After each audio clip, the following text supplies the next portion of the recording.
This is Rock's winning workout without weights, and it's a beginning exercise program, and my friend Zara is going to be the demonstrator, and we're going to go through this exercise routine. And you can follow along with this exercise routine, the beginning part of it, and then later we'll show you some exercises you won't be able to follow along with, but we should be able to show you a few exercises you haven't seen. This is for non-weightlifters, for elderly people, young people, or people that don't want to lift weights. The first exercise we're going to do, we're going to be working the shoulder area. To start this exercise routine, you want to warm up your shoulders by swinging your arms from the front and back to the side, loosening up your arms. We're going to be working the shoulder area first. The first exercise we're going to do, if you have a bad back, you may not want to do this exercise. It's called bent over lateral raises. We're going to do 10 repetitions, and you should be able to follow along with this easy workout. Zara's going to be the demonstrator today. We're going to start off, follow along now, 10 repetitions. 1, 2, 3, 4, 5, 6, 7, 8, 9, and 10. The next exercise is called standing lateral raises. You put your arms in front of you, take a deep breath of air and swing your arms up almost so they touch on top. That's 1. Follow along. 2, 3, 4, 5, 6, 7, 8, 9, and 10. The next exercise is called front lateral raises. Put your hands in front of you, take a deep breath of air, bring your arms all the way up to the sky and let out your breath.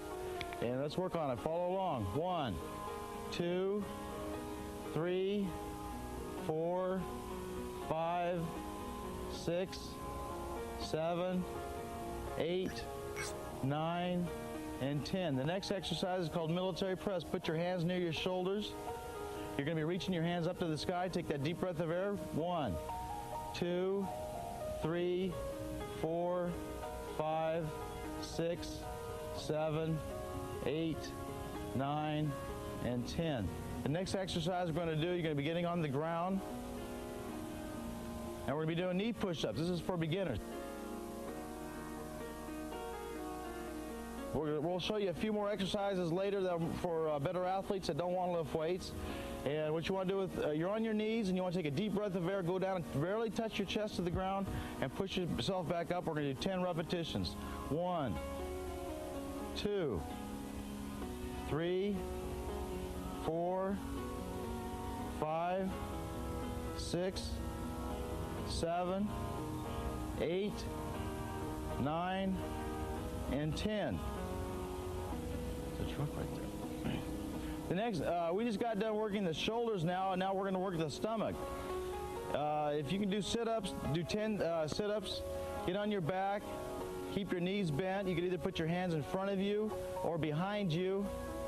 And Zara's going to, actually, we're going to work on the stomach right now. We're going to do 10 sit-ups. Try to follow along with this workout. 1, 2, 3, 4, 5, 6, 7, 8, 9, and 10.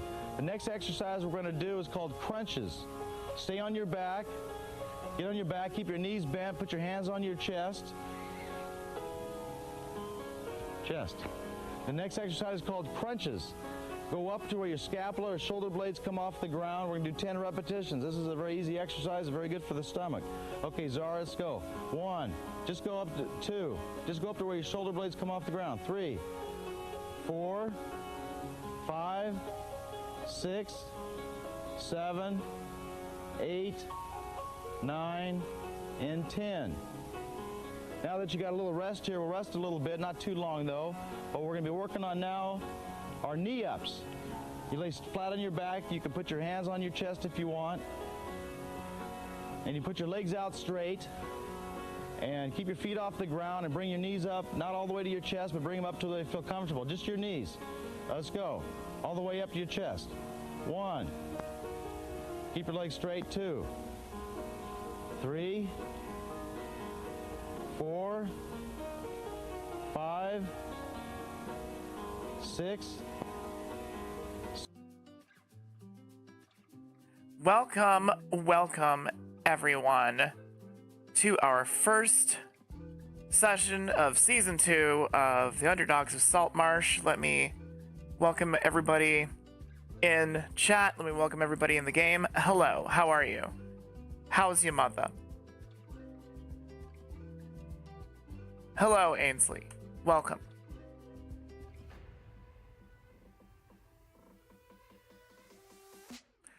We are currently waiting for everybody to get into the game. Good to know. Good to know. I'm glad everybody's mother is great. Well, I'm glad Birdvoid's mother is great. I've got my dungeon notes. I've got my 2 players. They have not turned their microphones on yet. Well, Becky has. But Becky has not said anything yet. And I'm currently losing my voice. So if I sound different, it's because, I've got a wee bit of a cold.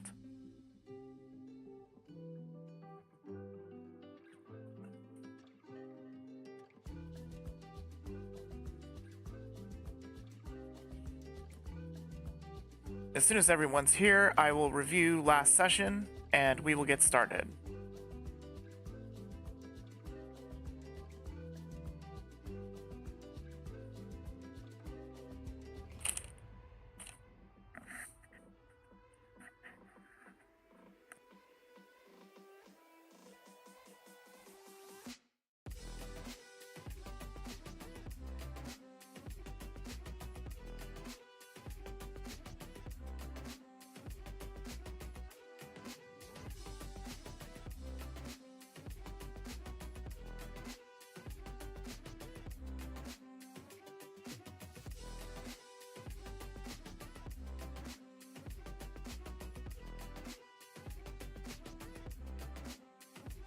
Oh, hi there. How's it going?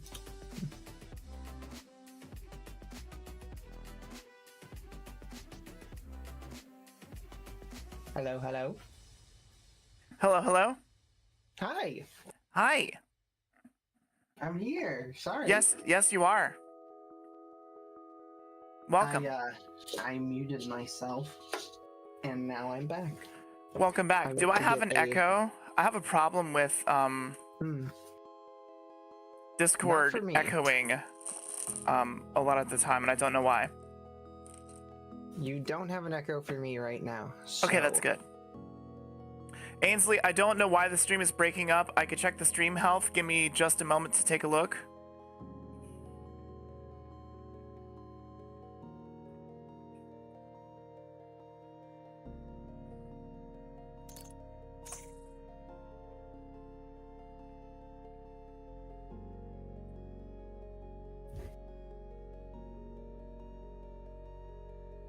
I want to check to make sure that it's not happening on my end.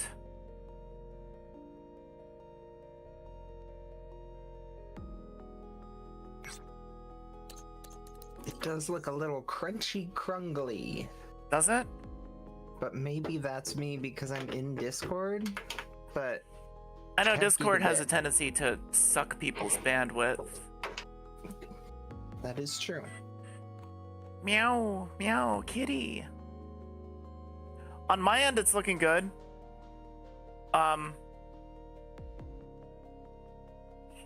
Like I'm watching it right here, live. I don't know. It looks good for me now. Okay. It might have just been like a brief hiccup.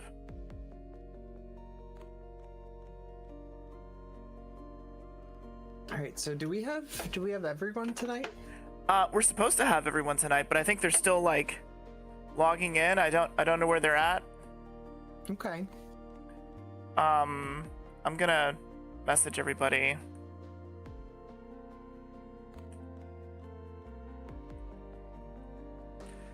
Cause I know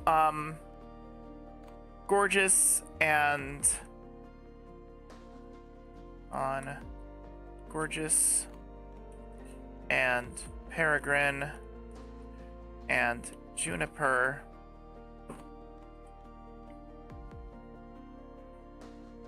said they were going to be here, and I know Peregrine and Juniper were just in chat. Oh. Hello, I am present. I apologize. I was feeding the cat. We are Oh, gathering. okay. Right. So, Juniper and Peregrine will be actually 3 people tonight. We've got a spare. Wow. I'm gonna just drop his picture in so that everybody can see it in the stream. Our name is Legion for we. His name is Fucker and Findoot, as one does. How was it pronounced? Is it? Pronounce it however you like. Originally, the thought process was the phrase "fuck around and find out," but Of course smushed it into a is. name. Of course, it's fuck around and find out. Pronounce it however you wish. Well, you're a gnome artificer with a crazy complication. So it's however the many of you wish. How many are you? What? It's a good.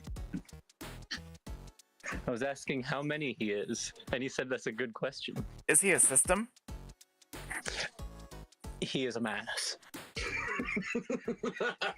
The huddled masses, that's him in the cold. Oh my.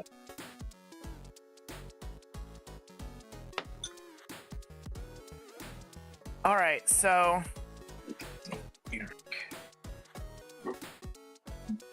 I think we're gonna get started. Now, this first part, like, literally had me introducing Gorgeous and Swabby, but okay, so Swabby, let's talk about how you show up. All right. Like, are you one of the people working on the docks?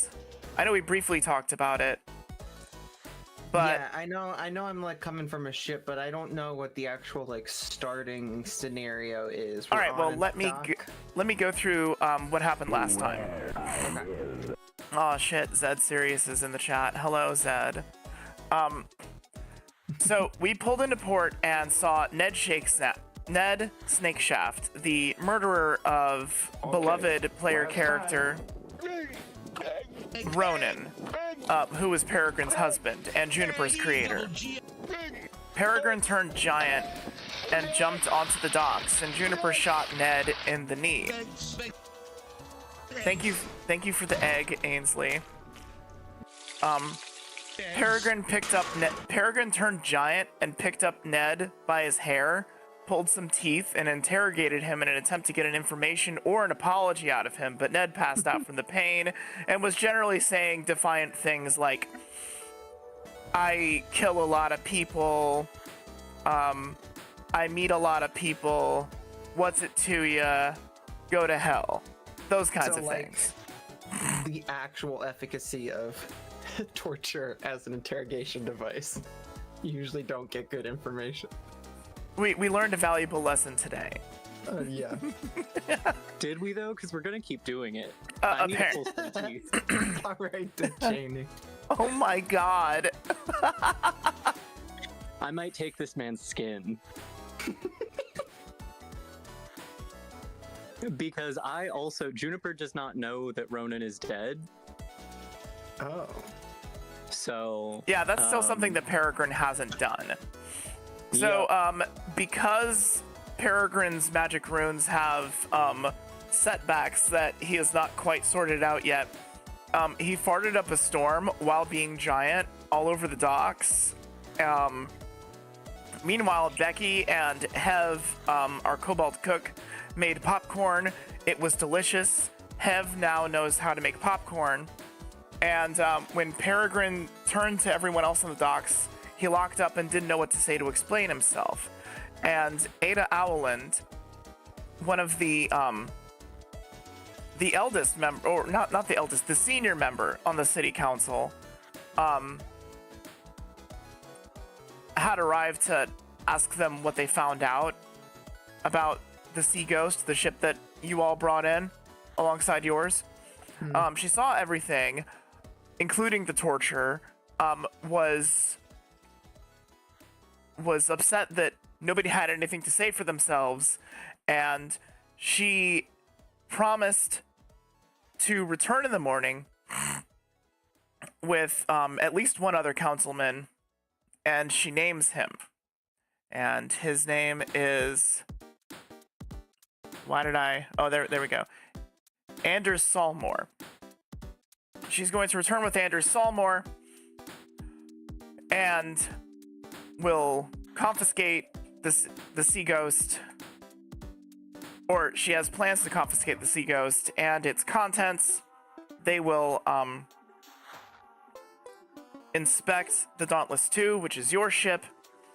But in the morning, you were expected to show up at an emergency meeting of the city council. And by emergency, I just mean it wasn't planned. It is now the evening, and there's a guard that's been posted on the gangplank of the Sea Ghost, and Hev and Becky and the others who were piloting it have been ushered off onto the pier. I bet planning for that meeting started pretty fucking quick after she saw us tearing teeth out of a man's skull on the dock. No, she just said it was going to get planned, and then she went off to plan it. She's the senior member, and she can kind of just call a meeting. I'm glad we were not part of the decision making. Why is that? Because how upset are they about there having been a man tortured on the docks? She seemed really outraged. She, like, you saw this old woman with nice earrings and, like, sensible, but, you know, upper middle class looking dress, just, like, cuss, which was interesting. Wow. Yeah.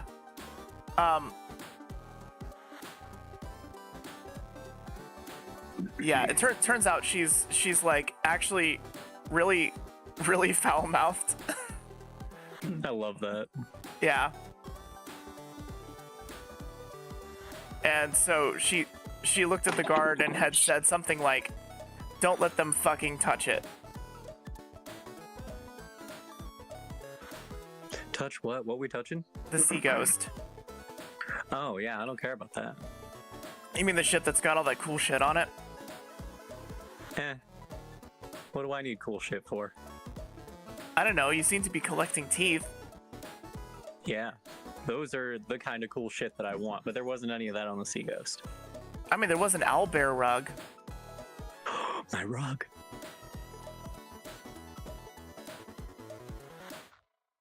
We'll figure it out. I can get the rug. I'm glad the stream is working better on your end. That's good. Has anybody seen Gorgeous since Gorgeous rogered up earlier today? No. Yeah, I don't know. What's going on with that? I'm gonna send them a DM before we get started.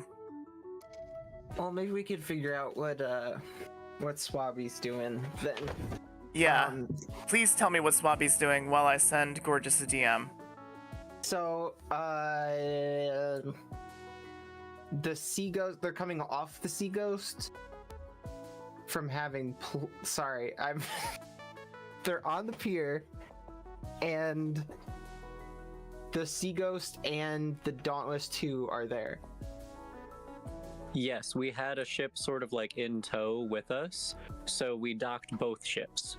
Okay. And Peregrine and Juniper, I believe, were on the Hello, Gauntlet. We were on the Sea Ghost, and then Becky was on the Dauntless.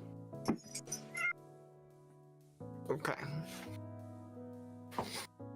And the Dauntless 2 is crewed by Varnoth, who Swabby knows, and a handful of kobolds from Dragon's Rest Isle.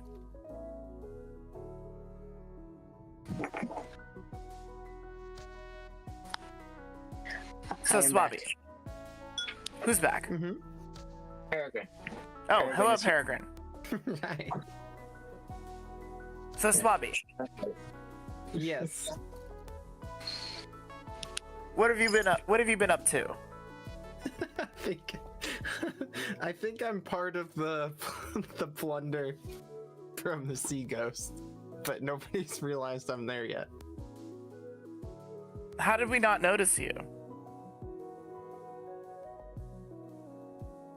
I cleaned the corners. I was in the shadows, and I keep to myself. I'm gonna roll for that. I am not observant. I've been busy eating popcorn, so.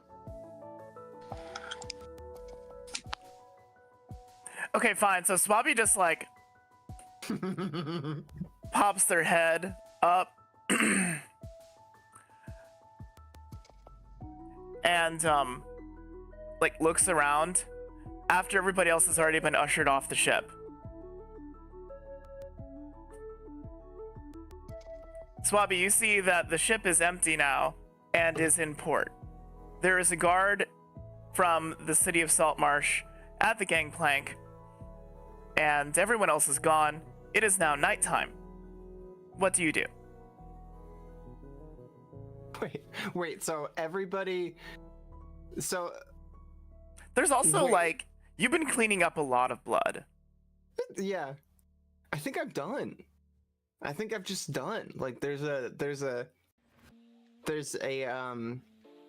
satisfaction in the completion of, like, wow, I've actually cleaned the whole ship. I've been cleaning this ship for years. And What I now want to know is, why were you on a smuggler's ship that was trading in contraband? it doesn't matter what ship I'm on. Oh my god. Trouble just cleans. Any ship they can find, just cleans in the corner. Wait, I have an idea. What if you, when we first pulled it in, Mm-hmm. got up on the Sea Ghost Mm-hmm. and started cleaning it? Like, you weren't on it the entire time. You just got up on the Sea Ghost and Like- started cleaning it. Yeah, just waiting for something to pull up to clean. Yeah. Like a fucking valet. like somebody like waiting in the parking lot and then ambushing somebody by washing their windshield. Yes, like Except that. altruistically, like Yes. Exactly I don't like need no that. Payment. I don't need payment, just So satisfaction of a job well done for So- Swabby. amazing. Swabby, you come back up above decks and everyone's gone. You've cleaned up lots of blood. Your rags are soaked in blood. You have like a sack full of bloody rags. And what do you do with the bodies that were left? I put them in barrels Amazing. that I find along the dock. So so currently they have just shaken down this guy and fucked him up and they're at the end of the dock, or this is after that? They're on the pier Okay. after they've shaken this guy down. So I am whistling to myself and dragging bodies out to some barrels that I have set up along the dock. Let's see here. The guard on the gangplank watches you dragging bodies off, and he says, "Oi, what are you doing there? That's evidence." Oh, me? I mean, you can do whatever you want with it. I'm just tidying up. But you can take the barrels. He just like blanches and orders you to put it back. You want me to put the bodies back? It's Where I evidence. found them? Yeah, it's evidence. That's you don't touch a crime scene. Who are you mean, anyway? Oh, name's Swabby. I've been here for a while, just to, do So, what I can. do any of you look over to the Sea Ghost and see this happening? Like, everybody roll for perception. If you don't have perception, roll for wit.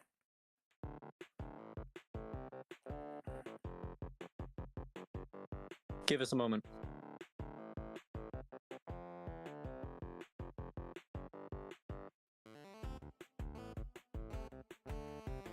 I'm trying to get into roll 20. It's because I'm not authorized. Is there another way in there? We're not using roll 20. Oh, we're not? No, I put the link in the chat. Oh, no, I see that. I see that. But Hold on. also, I put a link for... There's a link for rolls.org. Okay.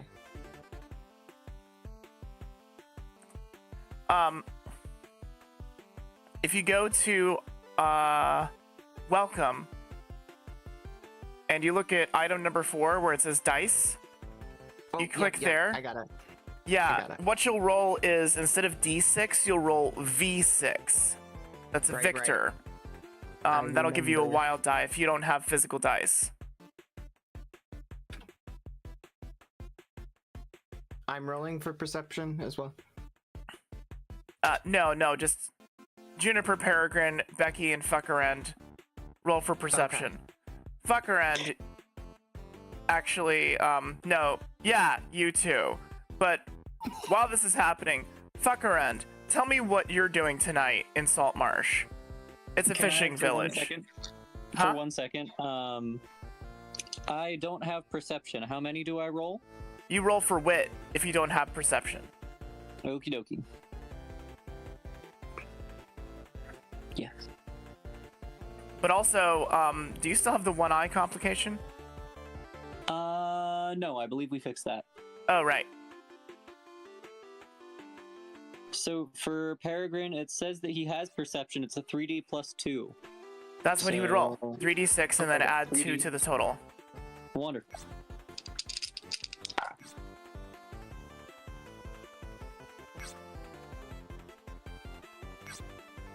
Becky, are you rolling? 11. I got a 12. Okay.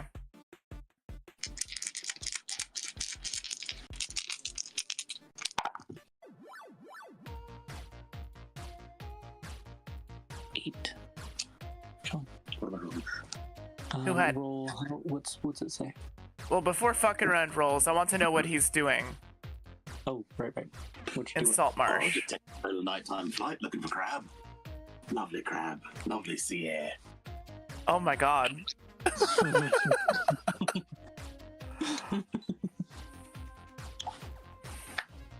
There's a fisherman who like asks you what you're doing. No, he's like got a little stall, right? And he's like got his men hauling stuff off the ship.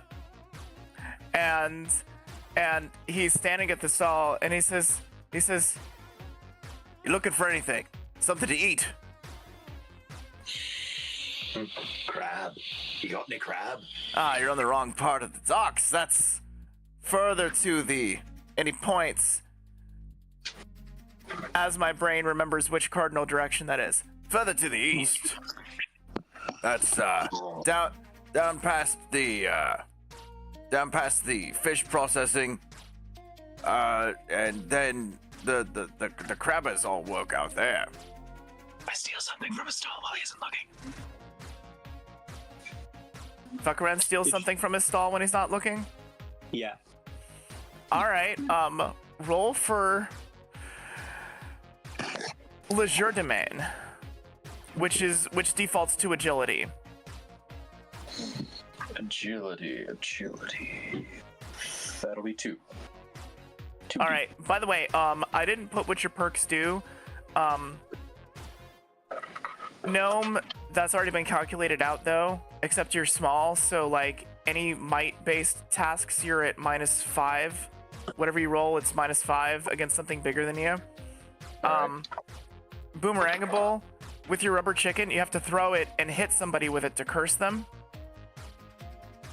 But then it comes back to you. Okay?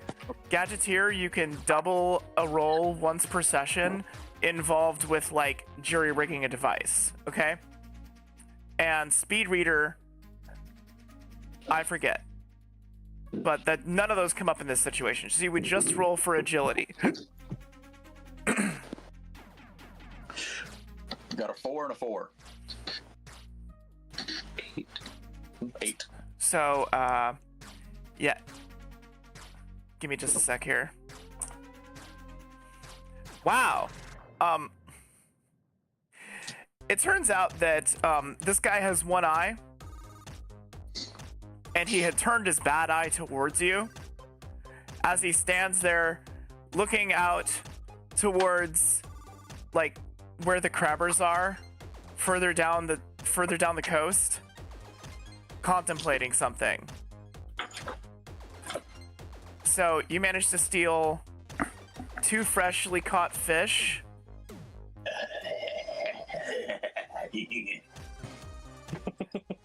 Normally, that wouldn't have worked, but this dude fucking critically failed. So, good job. All right, so you're walking along and you see your friend Peregrine, okay? You knew each other back in the both of you explain what you know each other from someplace outside of Saltmarsh. Back in the something. Y'all don't have an idea than I do. What is your idea? Peregrine and Ronan traveled a lot together once they were married, and he could have been just a random person that they met once, and Ronan really vibed with. I would love some apple pie. No.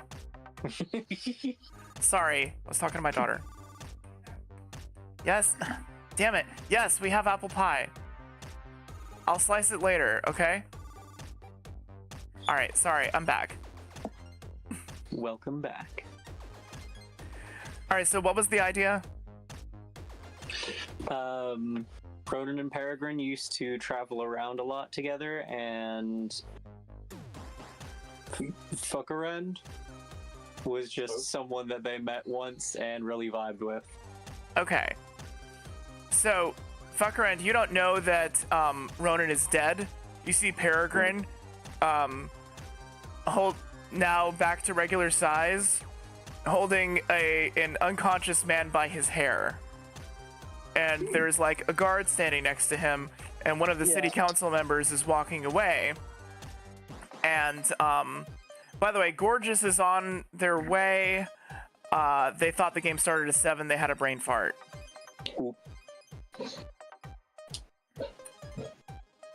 So yeah. I also forgot it started at 6. Oh. Well, there you are then. It's okay. First official session. Everything's fine. We're all fine here. Yeah. So, everybody except for Juniper, noticed the conversation with Swabby and the guard and the thudding, dragging noises. Except Peregrine has now, Peregrine saw it, but then turned to see an old friend. Okay? Juniper, what are you doing? You don't notice anything related to the plot. What do you see? I saw a bird. What kind of bird? It's late at night. What kind of bird? I've never seen a bird like that before. Describe the bird. It was a bird. It had wings. Every bird looks like that. Not penguins. I've seen those. Penguins have wings. They have flippers. No, they have wings that function as flippers. They have flippers. They are biologically classified as wings. Are we sure? No. I just, as per table rules, I make a quick ruling. If it isn't in the notes, I make a quick ruling and we figure it out later. Penguin? Huh? Can we eat the penguin? I have no penguin. I'm just stating the nature of penguins. Oh. All right. So, Becky. Bat, cat, bird? Oh god, no. Becky, you see Swabby. Walking off the sea ghost with a barrel. and arguing with the guard. I'm gonna cock my head kind of to the side and look around at everybody else and be like, guys, do we see the strange person coming off of our ship? And the guard hears you and looks over his shoulder. Swappy, he is no longer looking at you at this point. And he says, "Oh, wait, what do you mean your ship? This ship is a property of the city of Saltmarsh." And he puts his fists on his hips, and his gauntlets creak. He's wearing leather gauntlets. Ew. How far away is fucker end from the guard? I'd say about 50 feet. How far away is the non-guard person, the official-looking guy? She is probably 10 feet away from you in the opposite direction. Talking to somebody else. A young man with a fun cape. A fun cape. He has a fun cape. It's one of those green one-shoulder capes. Ooh, I love those. It's just a dark green one-shoulder cape. And this man looks like he has no idea what's going on, but she's talking to him as if he is. Oh my goodness. How much noise does this jetpack make? What is its power source? I have so many questions. You're the one who made it, so I don't know. If you wanted to be fart powered, then baby, it could be the Windy City. It does specify it as a danger to myself and to others. Oh boy. Powered by methane. As I recall, Peregrine did let out a very long fart while torturing someone. You came over to harvest.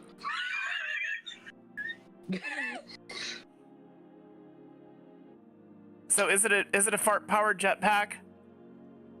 I suppose it is now. Cool. So the dice agree with you on that. It is a fart powered jetpack. Good job. I'll add that to the sheet. Love that. Well, it's methane powered, but you know. Yeah. Yeah. Excellent. We're already off to a great start. So are you just like sucking up all the fart smell? I'm trying to decide when would be the funniest time to jetpack over to Peregrine and land on the annoying guard guy and say hi to Perry. Well, the annoying guard is further away from you. Like, Peregrine's right next to you. Like, or rather, Peregrine is like 10 feet from you. You have made eye contact. Further beyond Peregrine is the guard. Like, further down the dock. And then so it's like, to your left is Peregrine and the guard. To your right is Ada Owland, senior member of the Saltmarsh City Council, and roll for... You don't have history, so roll for wit. And you're using a wild die, right? Yep. Okay, cool. He picked my prettiest dice. Aw. For wit? Yes. Just wit general, or one of these specialty things like artificing, arcana? You don't have history. This would be like history or streetwise. Right. Actually, it would probably be more like streetwise, and you don't have that. So wit, that's 5 dice. Jesus. Yeah. You wanna choose? As a gnome, he has the ability to have a max of 5 dice in wit, Wow. as opposed to 4.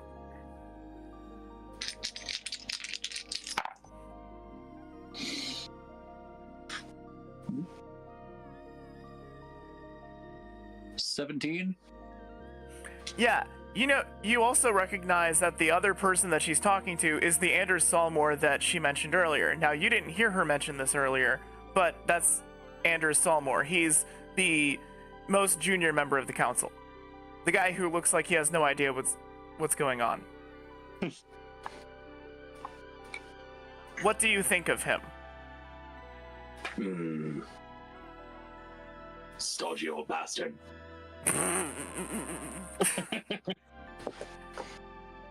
Stodgy. That's an interesting word for it, because the guy, like, I as I read about him, he seems like a useful idiot. Stodgy. Interesting. Well then, I'll try to remember that. Thank you.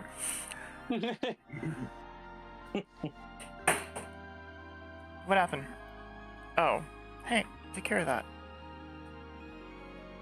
That's fragile. All right, so Becky and Swabby, what do you do? Becky specifically, what do you do? The guard is saying that the ship is not your ship.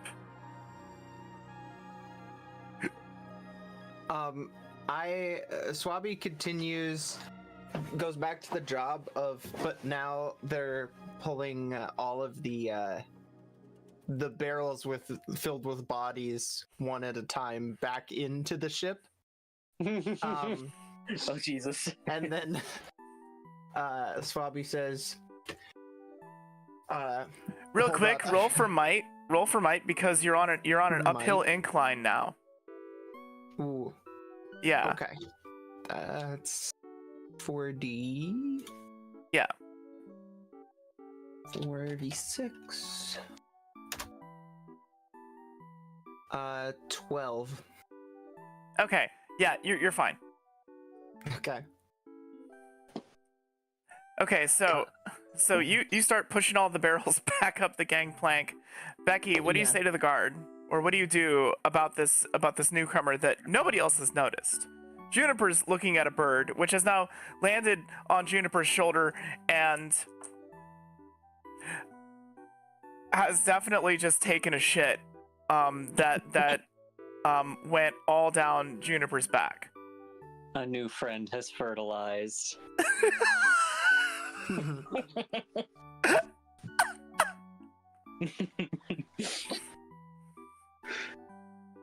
Thank you, new friend. Can I check to see if I have like a berry on me or something that I can just like give to the bird?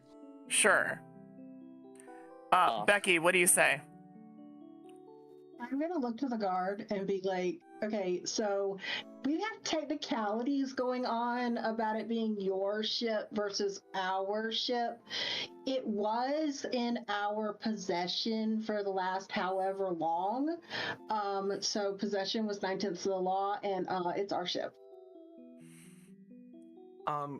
Swabby moving up the plank, moving stuff back in, chimes in without even looking back over their shoulder.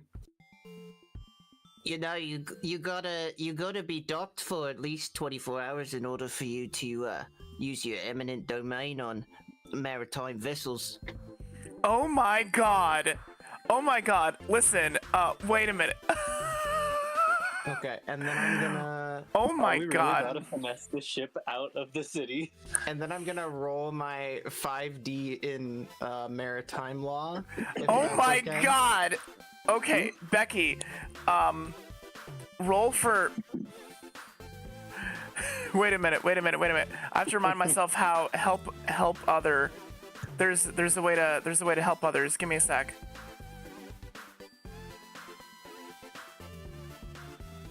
God, where did I put it?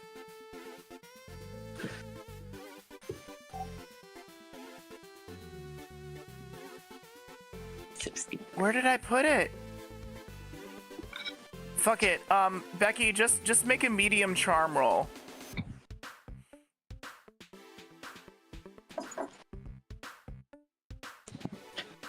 And have make a medium charm roll. What's that? Oh, roll for charm, and it has to be above 11.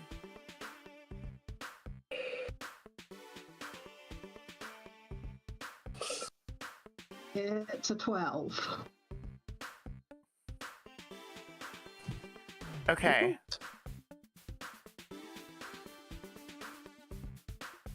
Okay. Swabby, what did you roll for maritime? What did you roll for maritime law?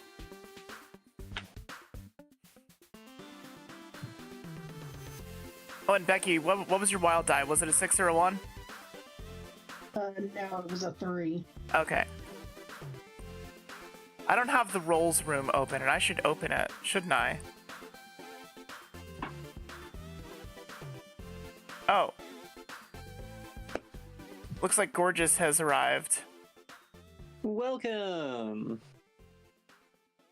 Gorgeous, where are you at? I don't see your picture. Did I?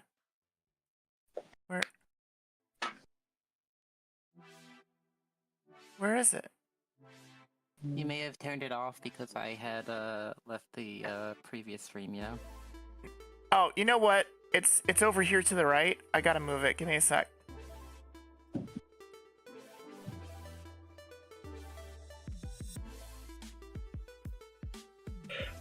There we go. Gorgeous is here. Yo. Hello. All right, so I will deal with that in just a second. So Swabby, I'm sorry. What did you roll?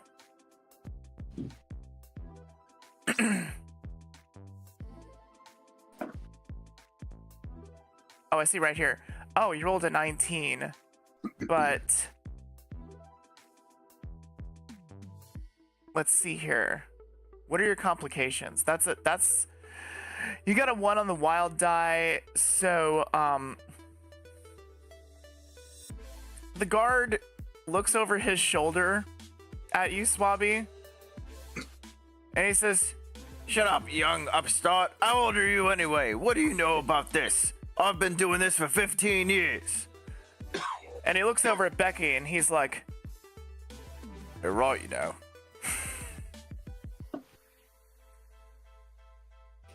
Look, just...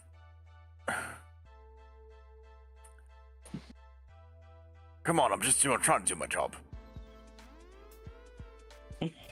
Your job starts tomorrow. Nah. 24 hours after the boat has been docked here. Is that what Juniper says? Juniper can't understand anything that's going on, so it's just June and the bird, honestly. And I have a pseudo dragon somewhere. Yes. So Swabby, the guard lets you off, and he's like, I just don't want to get in trouble, okay? Can we just deal with this in the morning? Like, do you have everything you need? None of this, anything that's on this manifest right here can come off of the ship, and I assume that anything in barrels would be that.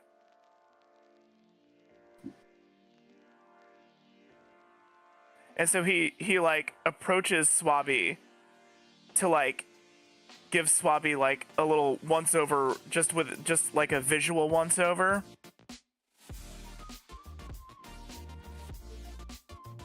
And Swabby, you look unassuming as fuck, so he just lets you off.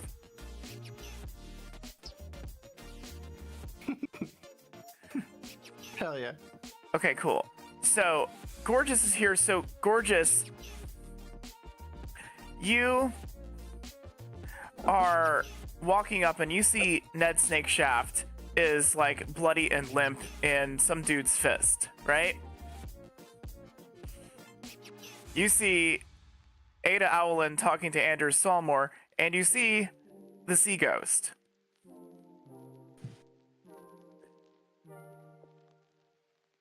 Oh, jeez, what a mess this looks like.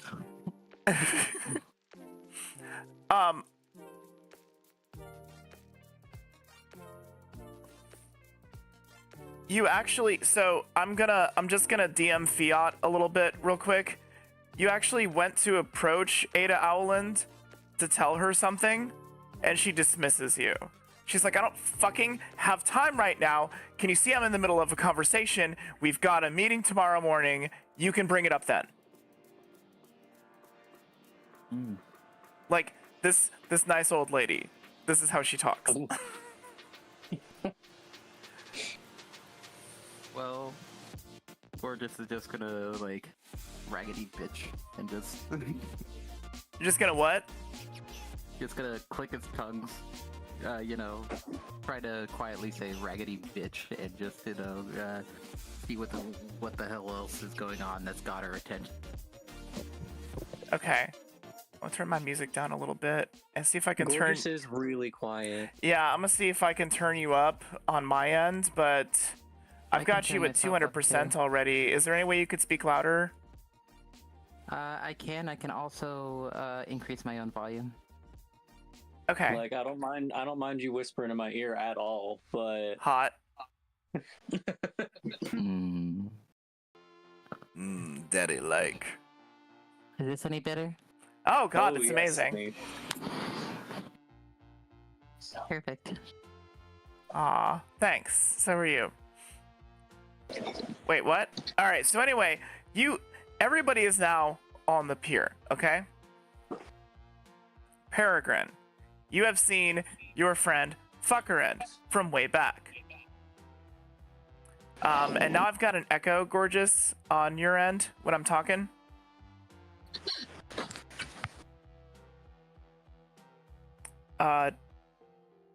Nope, I don't have it anymore. Never mind, we're good. Alright, so Peregrine, you see your friend Fuckerend from way back.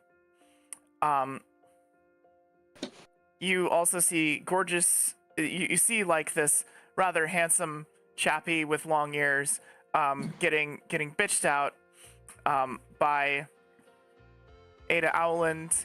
Looked like they had something important to say. And roll for perception real quick, Peregrine. Sure. So where is Fuckerend on this map? Oh, the map. We're not using the map right now. We're just using the picture above it. I can do the map though. Give me a sec.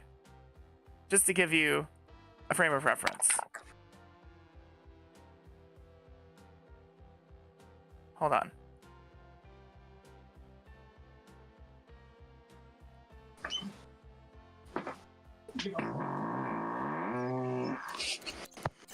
Was that a fart? Wow. I tried so hard. He steps like 6 feet away. Bravissimo. That was amazing. I couldn't cut the mic fast. Fuck. I'm so sorry. That really was astounding. You're welcome. I'm so sorry. I'm here all week. Wow. That had like a 3-act structure. I really didn't think he was gonna be. Oh, wait. I did that wrong. I meant to type Ada.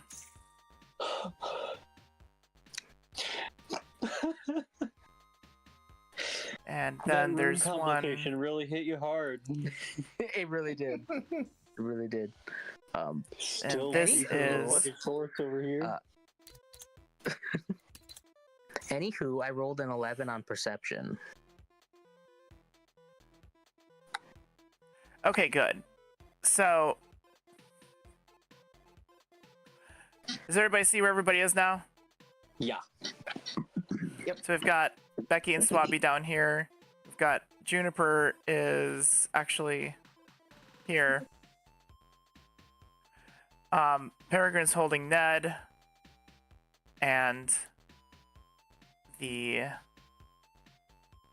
docks are actually wider than that. And Swabby, you are actually still here? Yeah. Going in and out. And right there. That's the gangplank.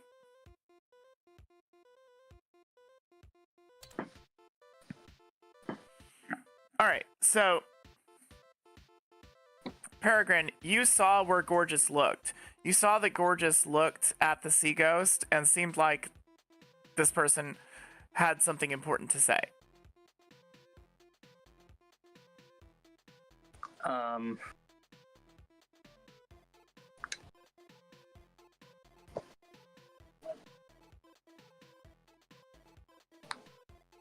I guess Peregrine would be curious about what that person had to say.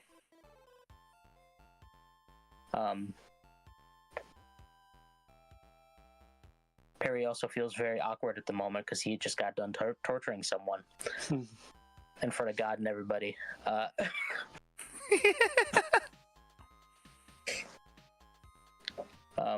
And farting while you did it. Yeah, and ripping so much ass. I mean, that's how you get small again. It's a time release. You just fill with air, and then slowly it's just like. I'm like Baymax. Oh my god! All right, Swabby, get a hero point for your get a character point for your funny perk, because that was fucking hilarious. All right. That's 1 character point for you. Good job. Noted. All right, so Peregrine, what do you say? You see your friend Fuckerend. You see Gorgeous. Who do you talk to first? I would probably say hi to Fukuren first. Hi, Perry. Oh, hey, bud. It's been a while. So, I think I won't need to fuel my jetpack for a while. Yeah, that's all me. Had a bit of an altercation. So I shit myself, like. That'd be me and my big fat ass. yeah, your ass was actually the last thing to be giant. So there was a brief moment in time where you had the biggest donkey. A Kardashian. Yeah, you had that BBL. It looked like somebody had shoved, 2 Mega Pig hams down your breeches. The wagon, the size of a wagon. Let's go. I don't got buns. I got the whole bakery. Oh my god.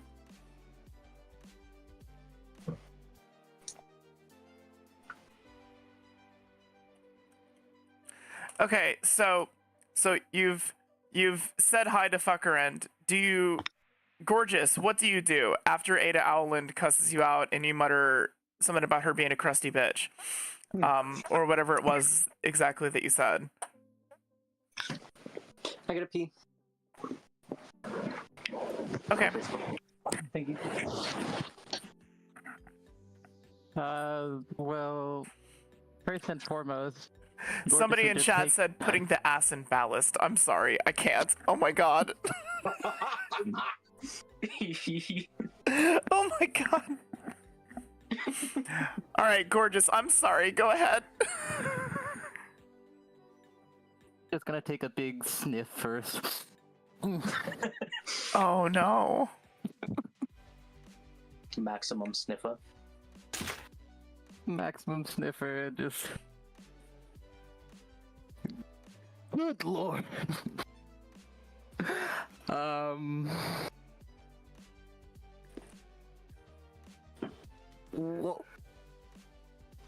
What is going on here? This.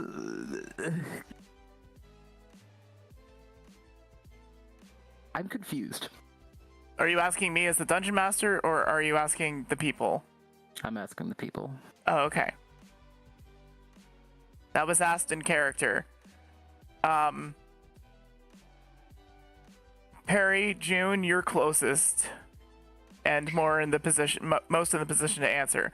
Fuckerend, you can of course add your commentary. Well, you see, I was this guy here. He's passed out, but he wronged me, and I got some information out of him. Looks like a twat. He's very much a twat.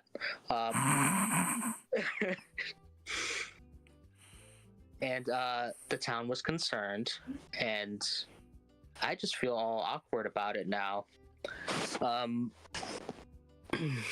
Cut off his toes, dip them in batter, and fry them. I already took his teeth. There's no need for that. Uh, but Wow. Yeah, he wronged me, and I needed information from him. Well, Gorgeous is gonna take a couple steps towards them and just kind of have a look of disgust on their face, like, you brutalized this man. This isn't just, you know, some like revenge act or something like that. You took out all his teeth and everything. What inspired this? This wronged is one thing, but you just ruined this guy's entire life. Becky, you hear somebody raising their voice at Peregrine. What do you do? I'm gonna grab Star. Say again? I said I'm gonna grab my cat Star, and I'm going to run over there and put my hand on Peregrine and say, "Hold the cat while I handle this, dear."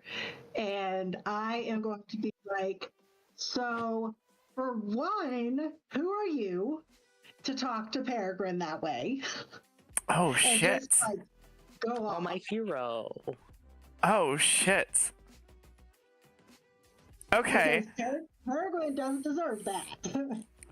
Okay. So roll for unless Gorgeous Gorgeous, how do you take that? Like, is that enough for you, or do we need to roll for Intimidate? Gorgeous is kind of bullheaded and would probably, I'd say let's roll for it, because Gorgeous's initial reaction would probably be like, let me challenge this, because this person doesn't know what they're talking about. Yeah, I think actually you have Surly, which means your first interaction is, if I remember correctly. Oh, add 10 to the difficulty of social tests where meanness is a drawback, or just take a fail. Yeah, I'll just take my fail. Let's go. All right, get a character point. Becky, Woo! Gorgeous, Gorgeous, describe how you react in this situation. Nothing Becky says will change your mind. The fail you took was like Keeping composure or something? yeah, keeping composure and saying anything coherent in an argument. Like, you are now mean-spirited and ill-tempered this turn. Okay. What do you do? Shut the fuck up.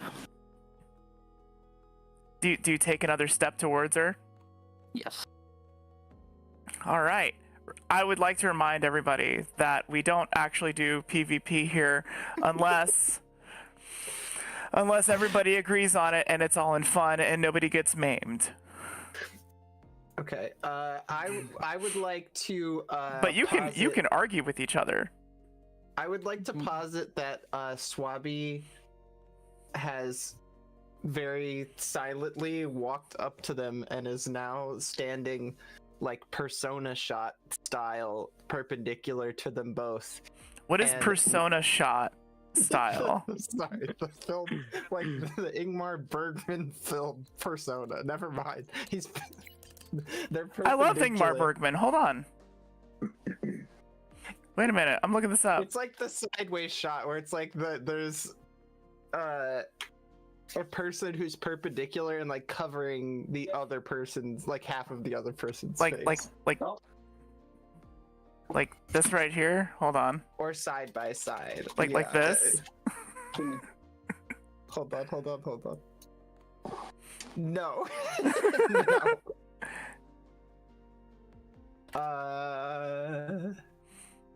No, There's like so many this. shots where Hold on, somebody's hold on. head covers somebody else's head. I need to watch this movie. It looks delightfully gay. Like this. Hold on, I'm looking in the chat.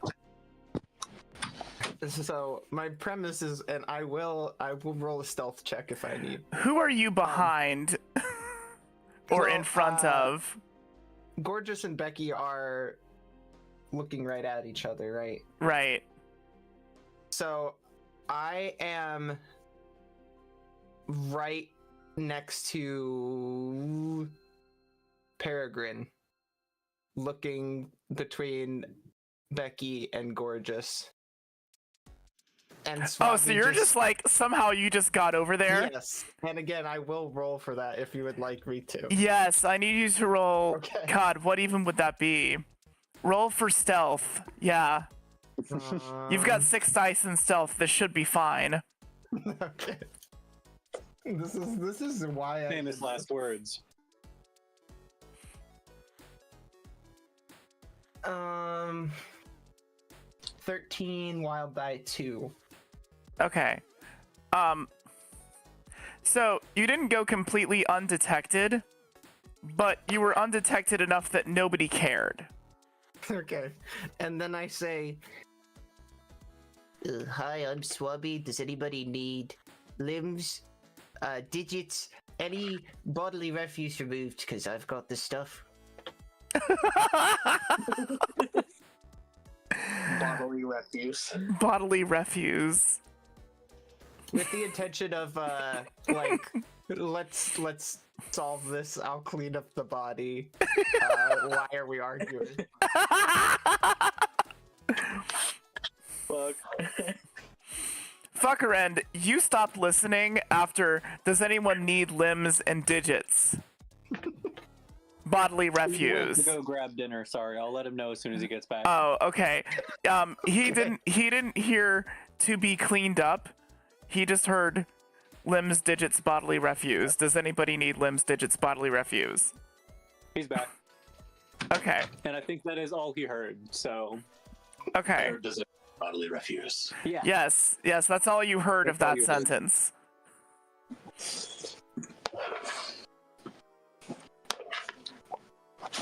What is dinner? It's elbow noodles with pasta sauce. Limbs. Yeah. Oh. Pasta sauce and Alfredo sauce, and chicken and biscuits. That sounds fucking amazing. All right, It so is.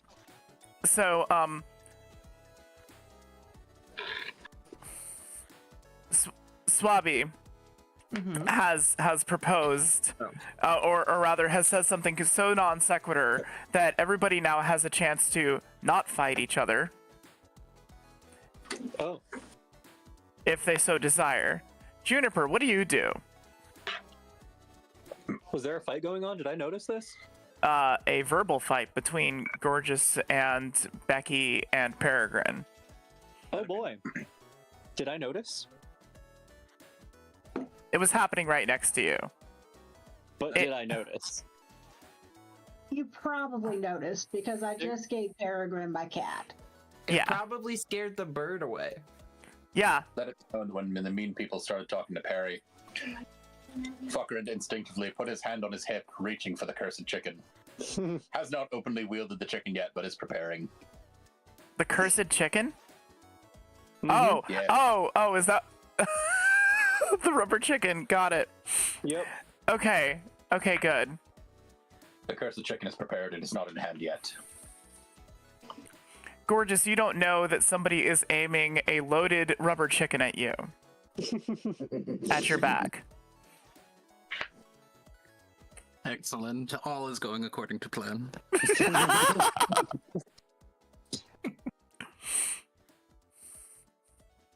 All right, so what does anybody do? Seems like we have some kind of strange Mexican standoff or whatever it's called. If I noticed, then I am going to. Did we figure out how my shrink and grow is going to work?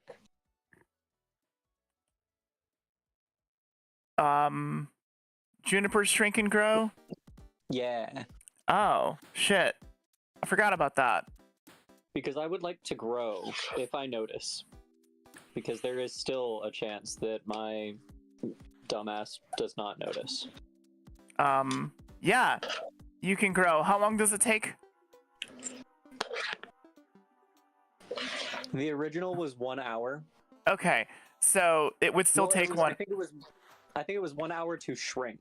It didn't say how long for growth. I don't think. I would say the same. Okay. So, you just start growing bigger. Mm-hmm. Gorgeous. Very slowly. Roll for perception or wit if you don't have it, to see if you notice yet. Okay. Would you be able to roll it for me, because I do not believe that I have the dice channel. Oh, Or well, ju- we've got a dice room. Oh. I will put the link in the chat. Perfect. You will roll, like, whatever your dice is. Like, if you're rolling 3d6, you'll roll 3v6. That way I can see what your wild die is. Gotcha.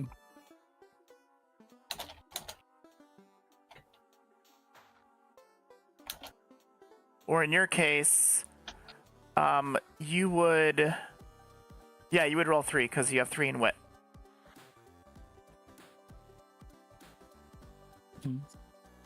How do y'all feel about running a little late just because we got off to a kind of a slow start? I'm fine with that. I don't have bedtime.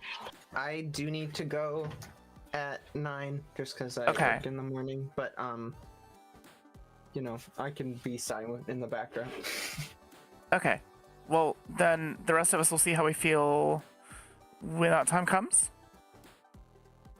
If you're okay with that. If you would rather we wait, that's also fine. No, all good. Okay.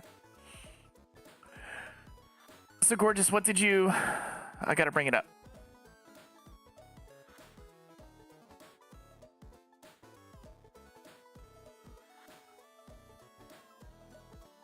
Oh, that is a, well, since your last roll was a 6, that's a critical success. So roll another die.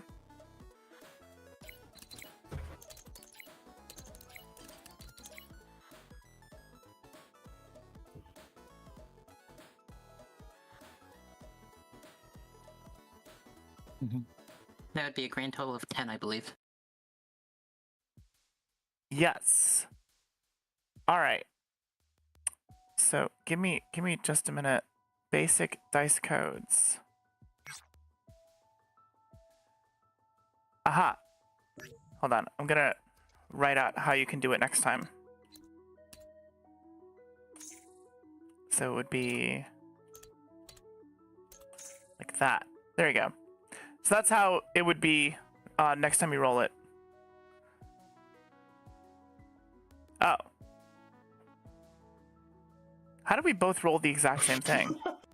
What? What the fuck is that? All right. I think it counts.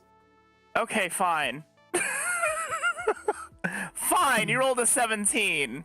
RNG said that is your number. RNG said it is 17 because we both rolled that. That is really weird, and I don't know if I hate it or not. So anyway, The crazy part is too, it's like the same combination as well across it. yeah, like we rolled the exact same thing. That's very strange. It's very That is very strange. strange. So yeah, you notice that Juniper's gotten an inch taller. There's like some strange wooden person behind the halfling, which you noticed before, but you see it getting bigger, and now it's looking at you. Gorgeous is going to kind of stare at it. For reference, Menacingly. Juniper is about 5 feet tall, maybe like 5'3". Their full height is 13 feet. This is true. So when this hour's up, I'm gonna be huge. Juniper's gonna be sitting outside. I'm just gonna be massive. I'm just gonna be a stump. Juniper's gonna step on the boat and just rock the shit out of it. Yeah. All right, so you stare at it menacingly. Peregrine, what do you do? He is out of the room getting dinner. Okay, we're gonna assume that Peregrine still has Ned by the hair. Yeah. Becky, what do you do? Because I'm getting yelled at, right? Yeah, you just got yelled at, and then Gorgeous stopped and started staring menacingly at Juniper instead.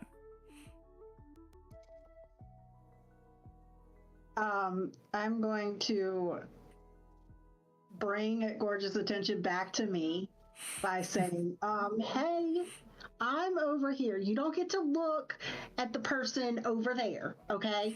I'm over here, and nobody else did anything to you, and I'm trying to bring all the attention back to me because I am a attention-seeking person, and I like all attention, whether it's good attention or bad attention. Do you say that last bit out loud? Absolutely. Oh my god! Juniper appreciates your transparency. Trusts you even more. Swabby, what do you do? I would love if someone would answer my question.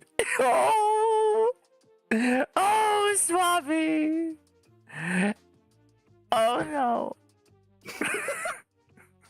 Swabby had a question. Yes. Yeah, Swabby had a question Oh, about digits and body parts. Oh. Yeah. Did anybody need any body parts or excrement or fluids cleaned up?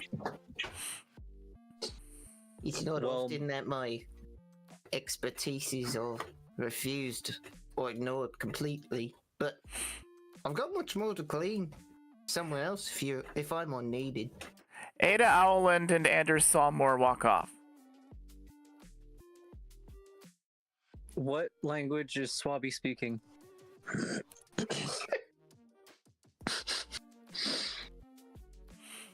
I mean, I think I'm just speaking common. Yeah. Common? I don't speak common. Oh, wait, really? Hey, Juniper, do you know Mariners can't? No. The proper answer would be, do I know that Mariners can't what? All right. Well, so Becky and Swabby are in this situation, feeling ignored. Fuck her end. Yeah. Yeah. What do you do? Oh. I'm thinking about who I'm gonna hit with the chicken first. Oh God. Who are your targets? Can I don't have perception. Could I roll wit to see if I see that Fuckerind is wielding a chicken and might have malicious intent? Oh, I'm not wielding the chicken yet. I'm just waiting. Fuckerind, like, it's kind of like somebody having their hand resting casually on the holster of their pistol and they've flipped open the, like, release, except this gnome, who looks like, suspiciously like the the lead singer of Camelot, with goggles, has just kind of, like, rested his hand on what appears to be a very floppy false chicken, like, as if it was the skin of a chicken, but it's clearly not, like, preserved chicken leather. It's some kind of false chicken hanging at his side on his belt. This chicken is wrong.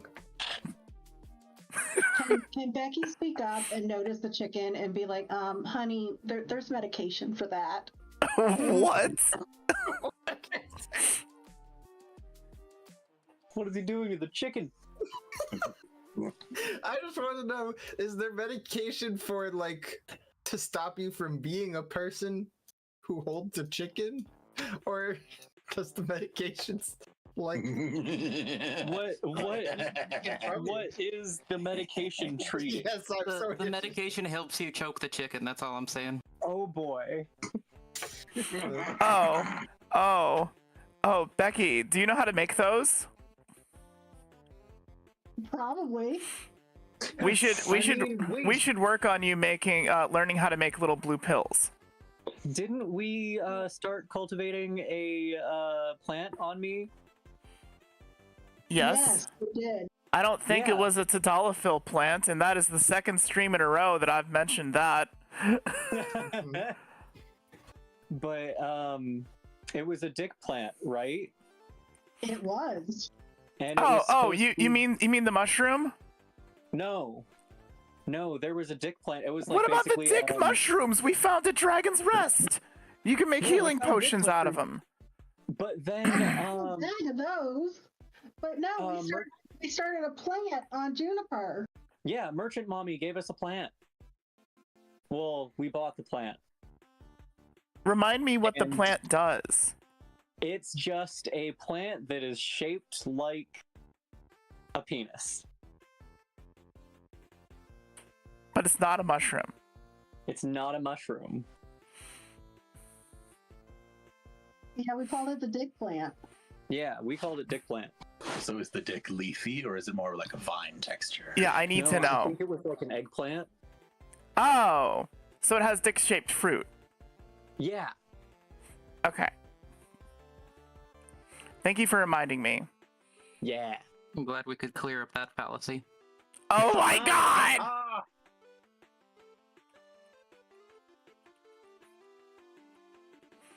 All right, so Gorgeous, what do you do? Everybody's just kind of talking to everybody at this point, and nobody is listening. Yeah, Gorgeous is gonna continue the chaos, and is going to full-on ignore Becky, and is just gonna, like, squint towards, this growing figure, and it's just like, what the fuck are they growing? It's like, what the fuck? Are they growing? Also, Juniper doesn't wear clothes, so where did we plant this penis plant? Does it have penis placement? I don't think so. I think we planted it somewhere on your head. Yeah, good. like somewhere like on the back of your head, the damaged Yeah. part. And I'm growing, so is my plant also growing? No. No, damn. I still. It must be cold outside. Yeah, we'll go with that. It's autumn. It's not my blooming season. Not ripe yet. Yeah. These things take time. So at I'm a this late point, bloomer. Varnoth walks down the pier, and she says, "Hey, the fuck are you all doing? Why don't you sort this out over a beer? All right?" And she just tosses a bag of gold that, like, lands on Peregrine's shoulder, like, with expert ease. It just kind of, like, lands there and just, you know, like how bags full of things can sometimes just, like, land perfectly on an uneven surface and not fall off. Yeah, they do the little, like, slump thing. Yeah. Where it, like, forms to whatever it's sitting on. Yeah. She just tosses you a sack, like, she just, like, tosses a sack of gold, like, 5 feet, and it lands on Peregrine's shoulder, which scares the cat. Aw. Poor kitty. I think Swabby runs over to Varnoth because they know Varnoth. And she's they like, say, oh, go ahead. they say, "Oh, love you to see you, Varney." And then they grab I don't know what would be a do spray bottles exist in some form? I'm trying to think of what Yeah, materials I have. atomizers exist. Atomizers. You know? Okay, I spray some sort of cleaning fluid on her boots and shine them with a cloth. Okay, so Swabby, you've just like squeezed past everybody. You've squeezed past everybody to get to Varnoth. This is such a cluster. This little clusterfuck right here. The turtle-shaped person in a fancy hat has suddenly started shining Varnoth's boots. And she says, Swabby, I told you to stop. Oh, I could never let you. You got a little smudge. I could never let you walk around like that. And she, like, for the first time in anybody's memory, except for maybe Swabby's, Varnoth blushes and looks away, thoroughly embarrassed that this is happening.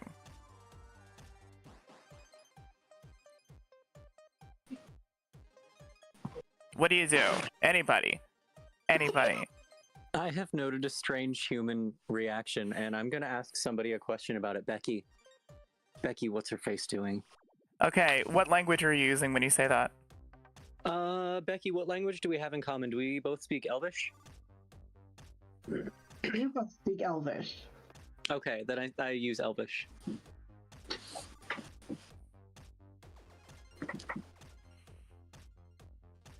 We should at some point work out what languages you've got on your sheet, because that isn't anywhere on your sheet.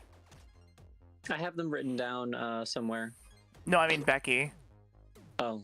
We've got them on your sheet, Juniper, because you speak everything but common. Gorgeous, you speak Elvish, right? I believe Peregrine also does. Yes, I think so. Gorgeous, what do you do?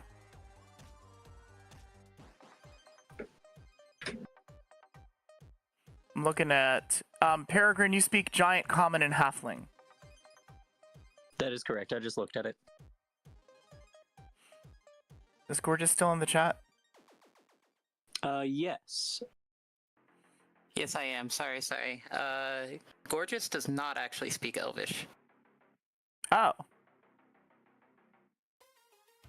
Oh, They I see have that. Yeah. Oh, right. You just have elfy ears. Yeah, I got him at like a cosplay shop. Okay. So you just look like an elf. Yeah. For all you know, this person is a half-elf, but does not speak English. I mean, does not speak Elvish. I don't know why I said English. It starts with an E and it ends with a lish.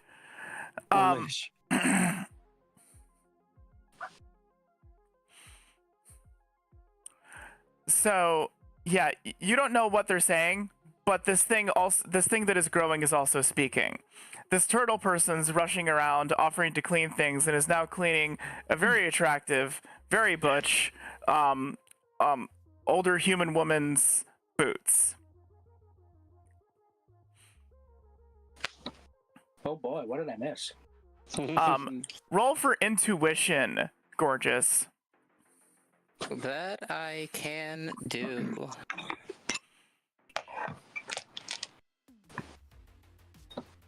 Perry is back, by the way. Okay, good. Welcome back, Peregrine. 19. I was getting dinner, but I was also talking with my parents. Oh, okay. So you rolled a 19. So check this out. You not only notice you recognize that these people respect this woman, that she is some manner of authority figure on the ship, and you also notice that, like, even though her clothes are loose, as the wind blows, you can see that she's chiseled as fuck. And will probably not hesitate to cave your face in. Excellent.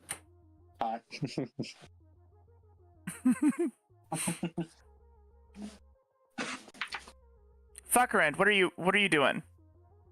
The chicken is hungry. Do you say that out loud? Yeah. Okay. I'm gonna declare a break. Let's take a break. I'm gonna slice some pie for the kids. I'm gonna refresh my beverage. Everybody hydrate. Whatever else you need to do.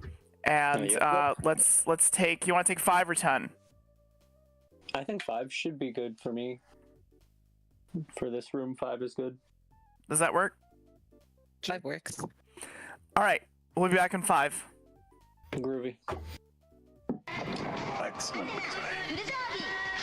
今新しいロールプレイングゲームアテナテーマソング付きで SNK より新発売 First, someone gets an idea. Then someone else may look at it differently. Even add a thought or two. Technology from a company called TRW helps ideas get around. Because getting an idea from one place to another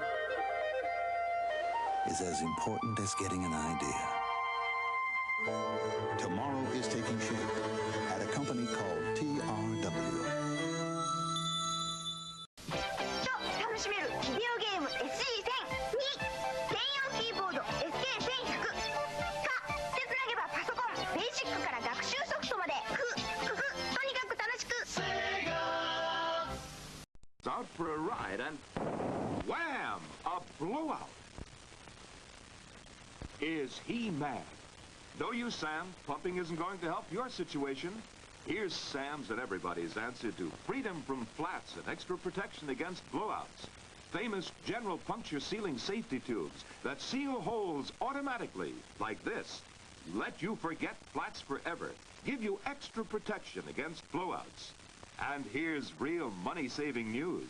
Your General Tire dealer will give you full original price for your present regular tubes, regardless of condition, when traded in on new General Puncture Sealing Safety Tubes.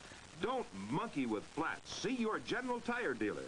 Remember, this is a limited offer.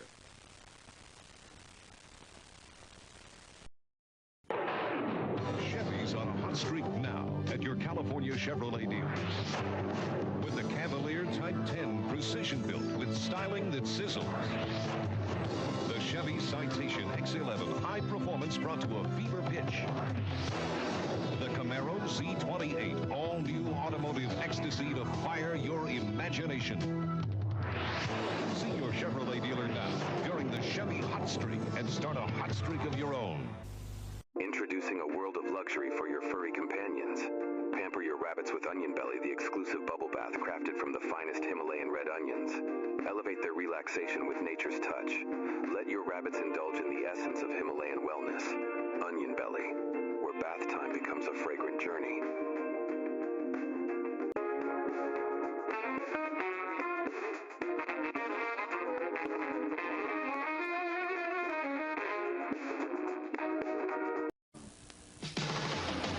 The fun is back, oh yes siree. It's the 2600 from Atari. It's the video system with classics galore. From Space Invaders to cars that roar. A real hip joystick controls the screen. Solaris is hot and Midnight Magic's mean. And one more thing, it's got a special low price. Under 50 bucks. 50 bucks? Now isn't that nice? The fun is back, oh yes siree. It's the 2600 from Atari. When the clock strikes 6:30, babe, time to head for golden lights. It's a good time for a great taste dinner at McDonald's. It's Mac tonight. Come on, make it Mac tonight. Out of the darkness, the bright spirit of the Duken reborn. Ninja Dukenden from Techno. Just when you had given up all hope, a ninja saves you from the evil Jackie O. More realistic than any other TV game. You're right in the action, fighting to the death.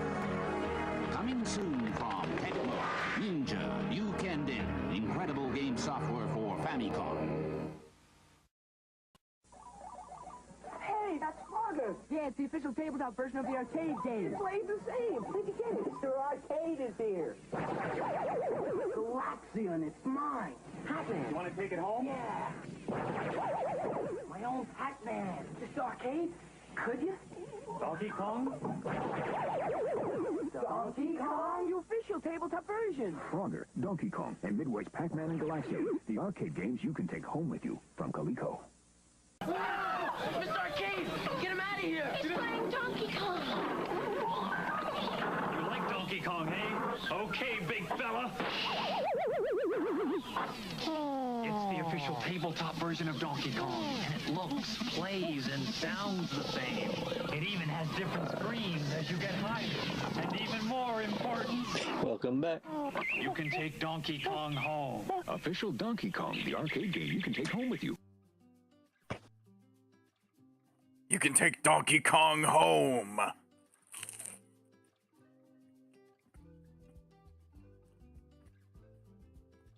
Y'all here? Present. Still missing fucker end. He went to go poop.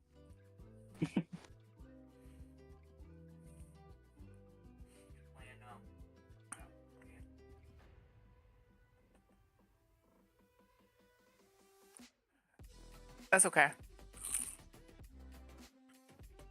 But yes, she is Buff Mommy. Chat is talking about Buff Mommy. We love Buff Mommy. I have a quesadilla, so I apologize in advance for any mouth sounds.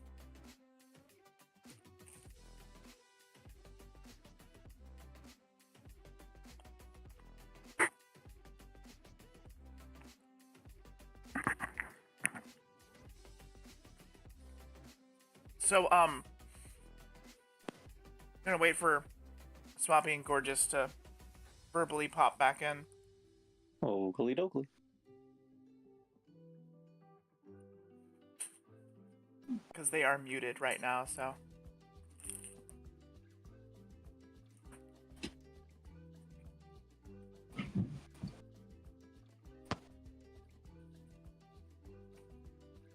I make damn good quesadillas. What kind of quesadilla you have? What's that? So curious minds want to know what kind of quesadilla you have. Well, it's cheddar and Colby Jack and spinach and beans. Like refried beans. You lost me at the beans. I love spinach. Well, I don't And understand. It's pretty cool. Chat thinks Varnoth has a crush on Swabby. No. I rolled for it. I rolled versus unlikely.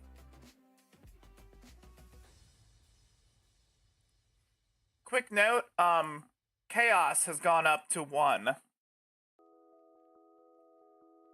I can make it go higher. Oh god. So chaos is inverse. The more chaotic we are, the less chaotic the world will be. Oh. This is why you have me in the campaign. So we haven't been chaotic enough? No, basically, the way that it works, the more chaos we have, the more likely I am to get a yes. When I roll for whether or not something is the case on my probability chart. The more likely something is to be yes, the tendency is for things to calm down a bit in game. More things will go our way, and chaos will go back down. Yeah. Oh, right. We talked about it. It's like, kind of like a karmic buildup. To balance out if things are getting chaotic, then things will go your way. But if things go your way, things become less chaotic and fewer things go your way. Right? Or the opposite? Yes. Okay. It's like opposite karma. Cool. So things are generally speaking bad, but with the entropy of chaos, it can be good sometimes. Yes.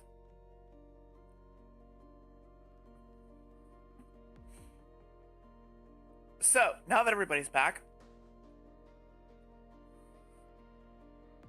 Varnoth crosses her arms and looks at everybody and steps back from Swabby when Swabby is done shining her boots, or her one boot because the other one is a wooden leg. I forgot about that. Left your pledge wipes at home. Oh my god. We need more lemon pledge. Gorgeous is gonna get a shirt that says "I got pegged by Varnoth." Oh no! Oh no! For the record, I would love to be pegged by Varnoth. Peregrine's husband dies and he becomes a slut. I was a slut before. Just a slut for him. Exactly. You're silly. Selective. I guess it doesn't. Sluttery. I've gotta set the vibes thing to work on YouTube again. I need to write that down in my. Fuck it, write it down in my session notes. The worm is sleepy. Do we put him in the box? Oh, you're okay. He's sleeping. He's talking. Cool.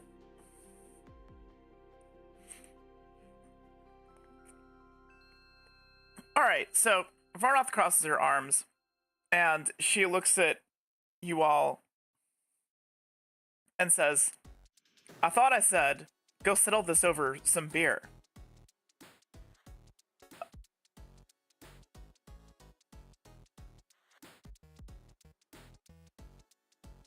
Yes, mommy. Yes. Okay. And she narrows her eyes at Gorgeous, and she's like, who the fuck are you anyway?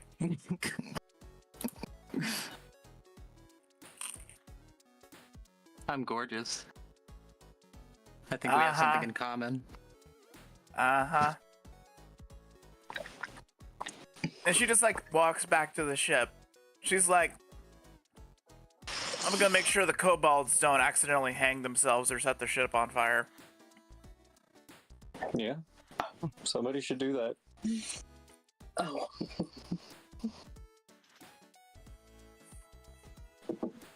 So, you are now on a uneventful pier, and it would appear that this fight has diffused. A pier? Ah! Air. Peregrine, what are you going to do with Ned's unconscious form? Stab him in the kidneys. I was thinking about taking him with me. Just drag him to the bar? Oh, we're going to a bar. Yeah. Just You don't- put him up listen. on the wall. No one will see the difference. Listen, you don't have to. Varnoth just basically bribed you into, like, shutting the fuck up and getting off the pier. You don't have to go to the bar. However, at this time of night, that's the kind of place you might go. Yeah, I mean, Perry could use a drink. Alright, so Suave feeling dejected, almost like getting a Charlie horse.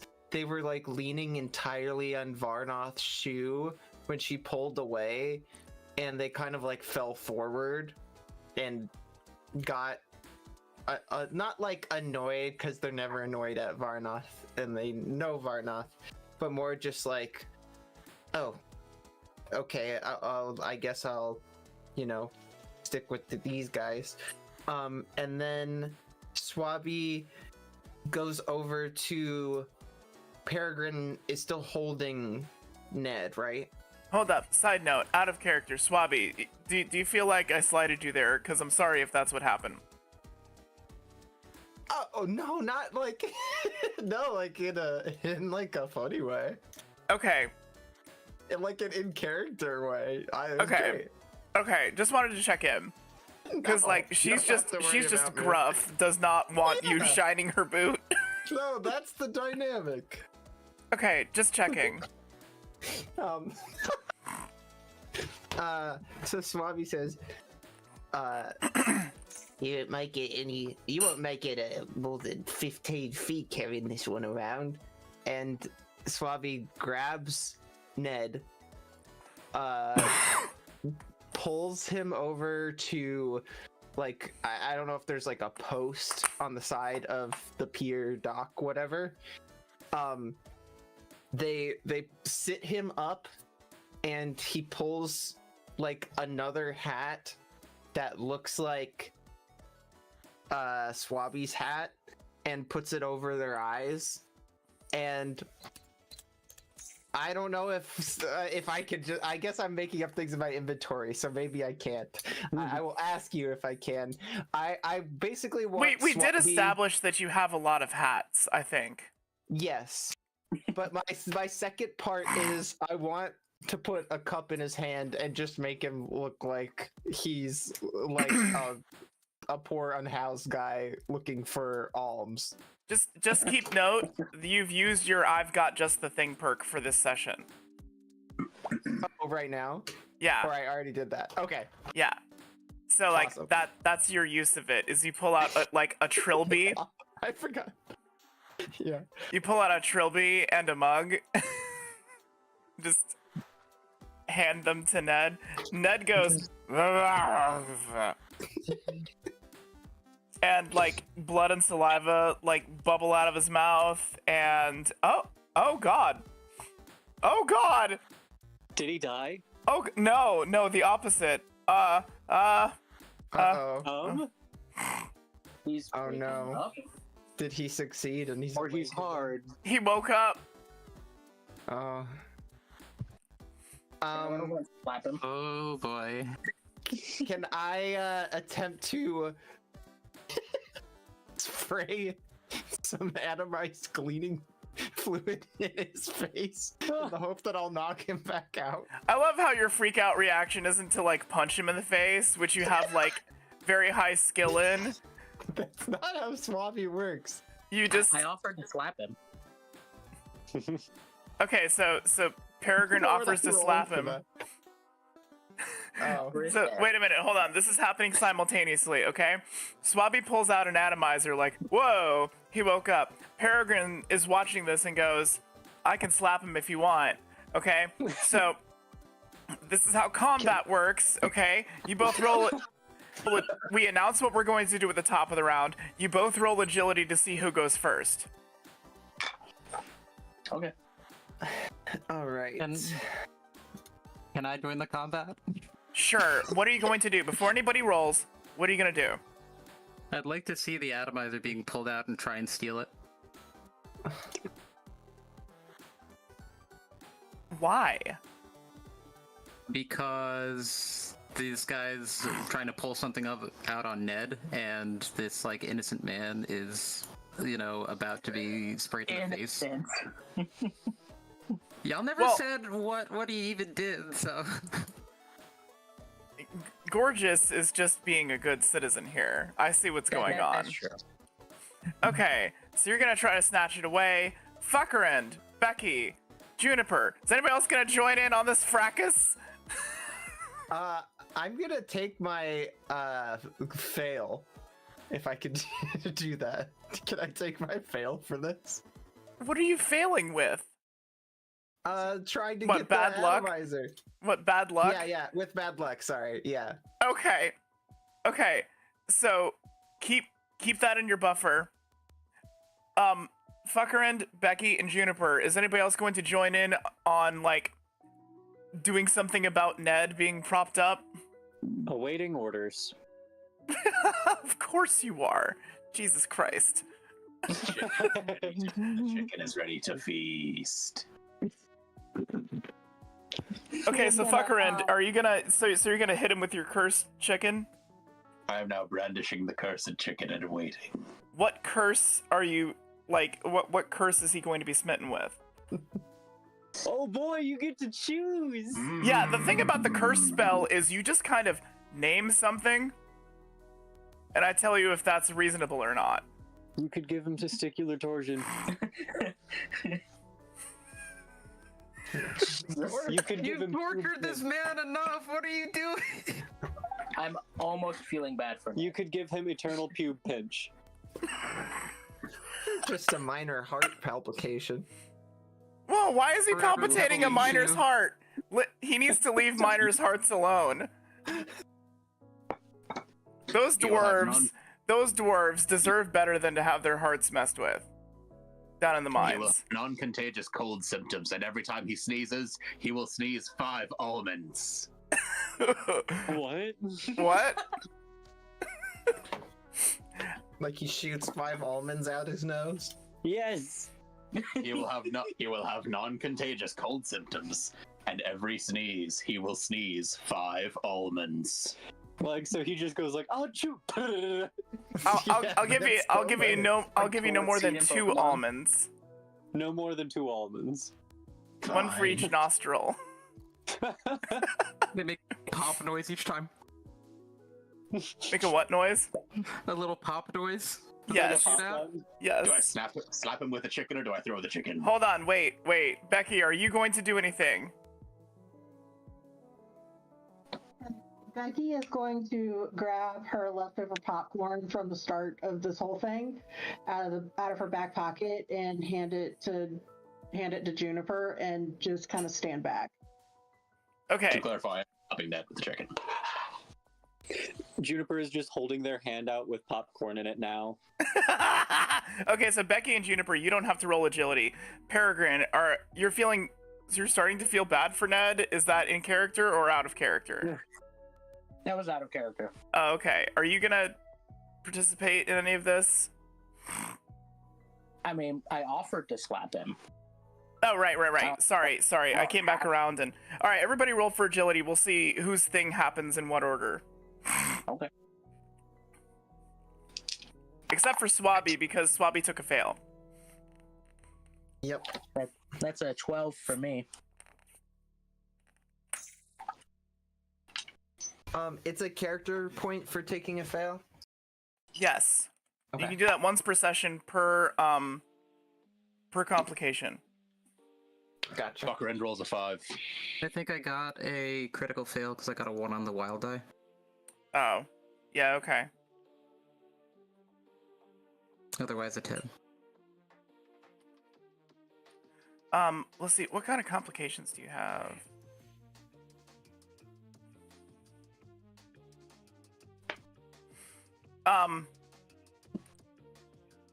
Oh. Ned looks... Hold on.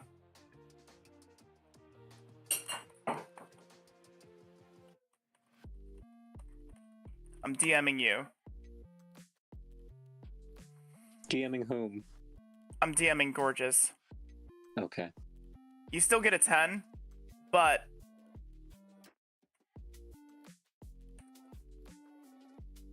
that complication comes up.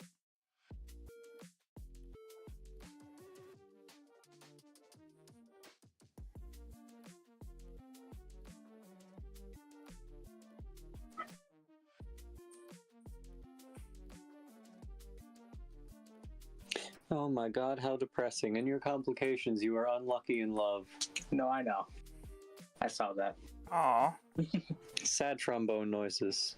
Wap, wap, wap, wah, wah, wah, wah, wah, wah. Oh, sorry. The sad trombone is... boop, boop, boop, boop, bow. The other one was a muted trumpet. Excuse me. So, I okay. think that's the Price is Right fail sound effect. Yes, it is, but I think it's also a trombone. It is. Okay, so. Friends. Peregrine, you go first. You slap Ned. He doesn't have any dodge at the moment, so just roll for damage. Is this... Now, Okay. Is this stun damage? Or is this actual damage?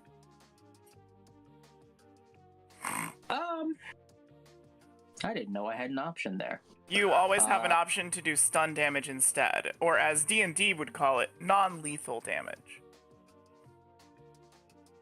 Well, I'd hate for him to die from a slap, so I think I'll just stun him. Okay. Go for it. Don't think I've finished having all my fun with him yet. Oh. Wait. Yeah. It's just might, right? Yeah, unless you slap him with a weapon. Oh, no. just my hand. Just backhand him with a hammer, why don't you? Tennis. Yeah, I'm not sure we could justify stun damage there. But, I rolled a 10. Or, yeah, 10 plus 1, so 11. Alright, he gets knocked back out. Gorgeous, you snatch the spray bottle out of Swabby's hand and you say...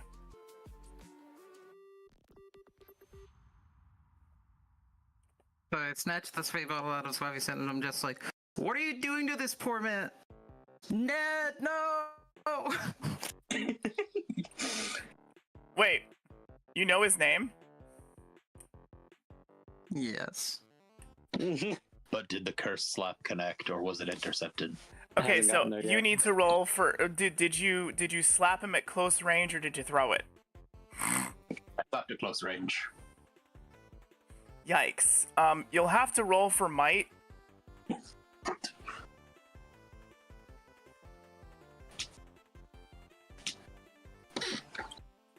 But your -5 doesn't count because you're at point blank range. 5.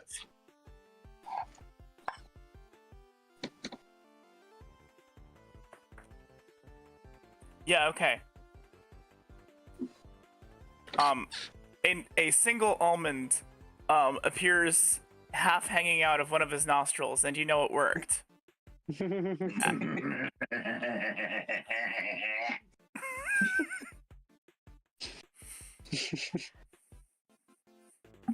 All right, can everybody scroll up to the picture, because we're no longer on the battle map. And can y'all just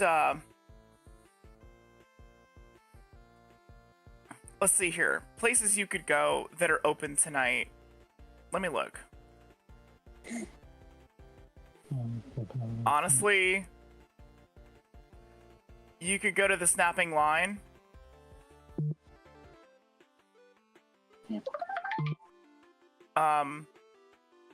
Everybody here is familiar with Saltmarsh, and that's the closest pub to where you're at. Or you could, I don't know, wander the wilderness, I guess, or wander up and down the docks and potentially get mugged, or I don't know. What's it called again? The pub? The Snapping Line. I'm going to do the Snapping Line if anybody wants to join me.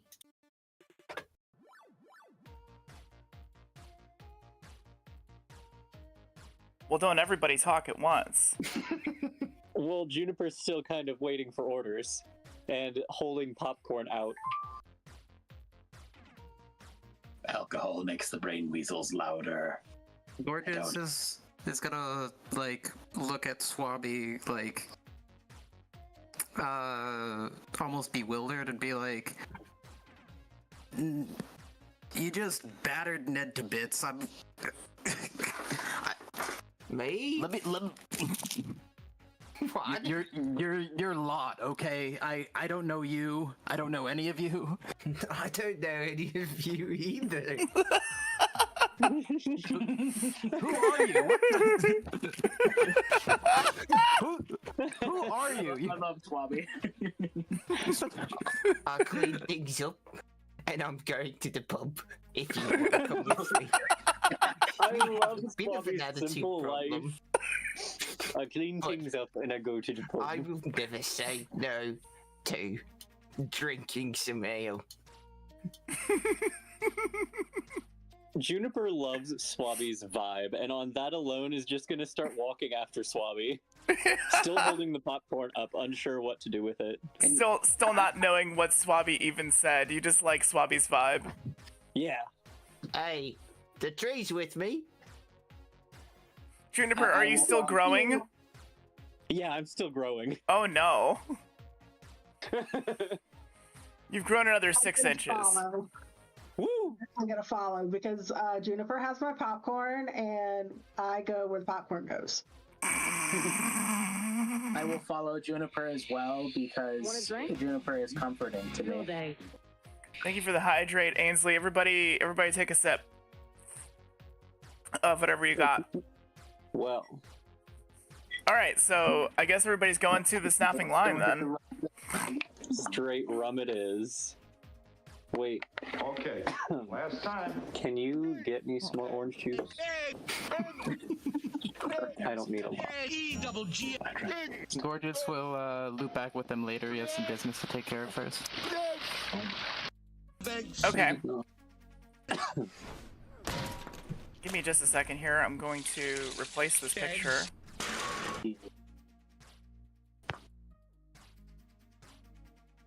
Oh god. Arnar.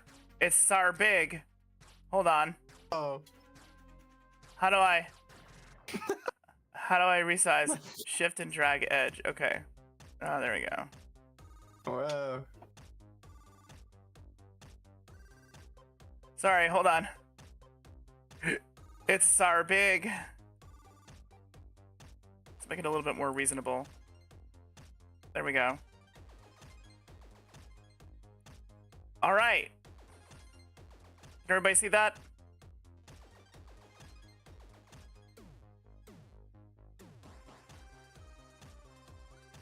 Seen, heard. All the things I feel. Period.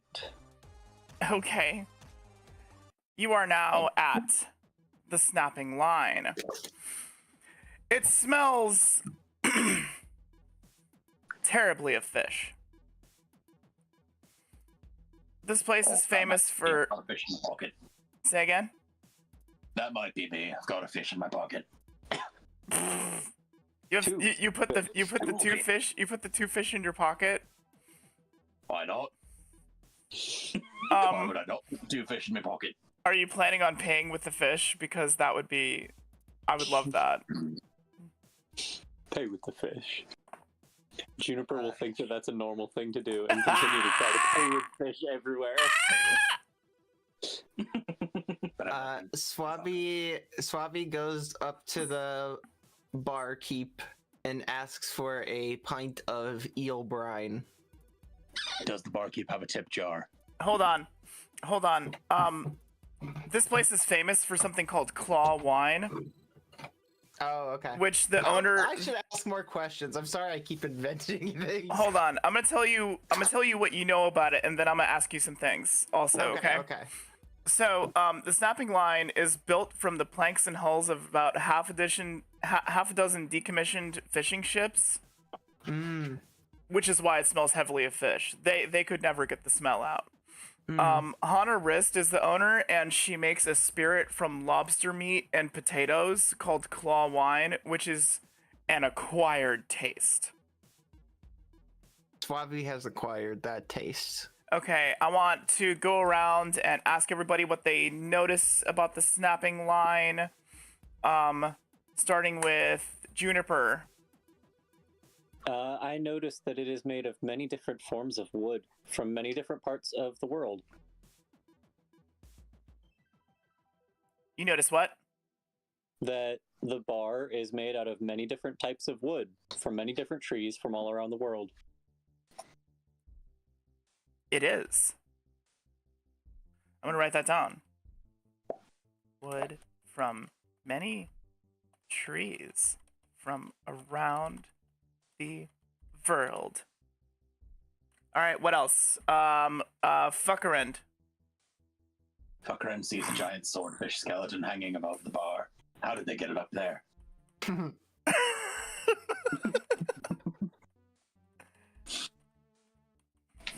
All right. And Peregrine, what do you notice? I noticed that some of the bar stools are taller than the regular ones, and all Peregrine thinks is, oh, nice, handicap accessible. Okay. Because he's short. Exactly.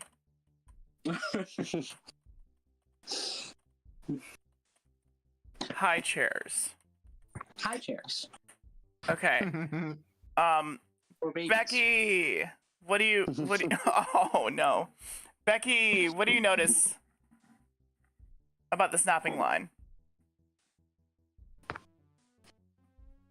I notice the little mouse holes in the floorboards, and I immediately go and sit in the corner next to a mouse hole. Okay. I guess Becky's found us a table. Uh-huh. And Swabby, what do you... Oh, Becky... Okay. Becky's found us a spot of floor next to a table.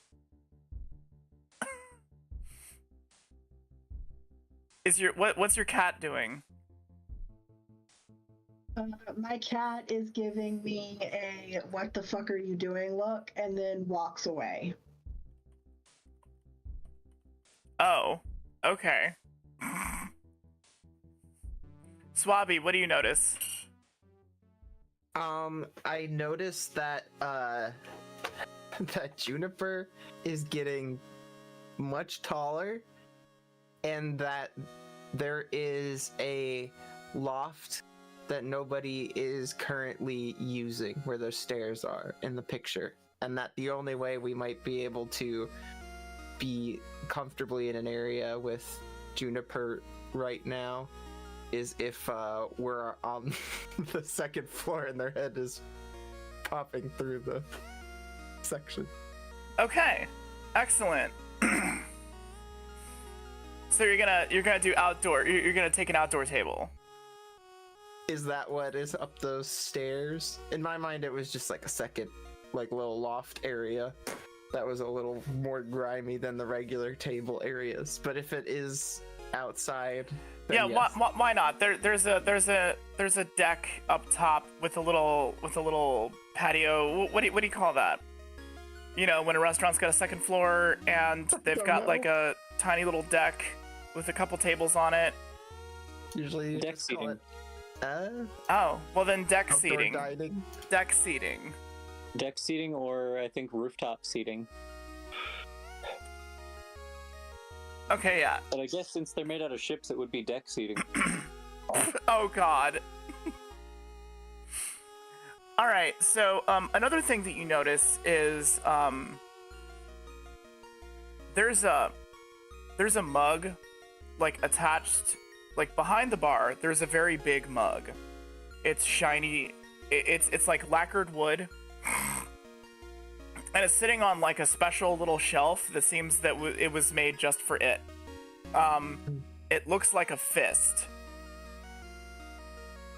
And this wooden fist mug has like a silver inlay on it with that looks like a ring. Yeah. And as you walk in, Hana is wiping down the bar and notices you going up to the deck.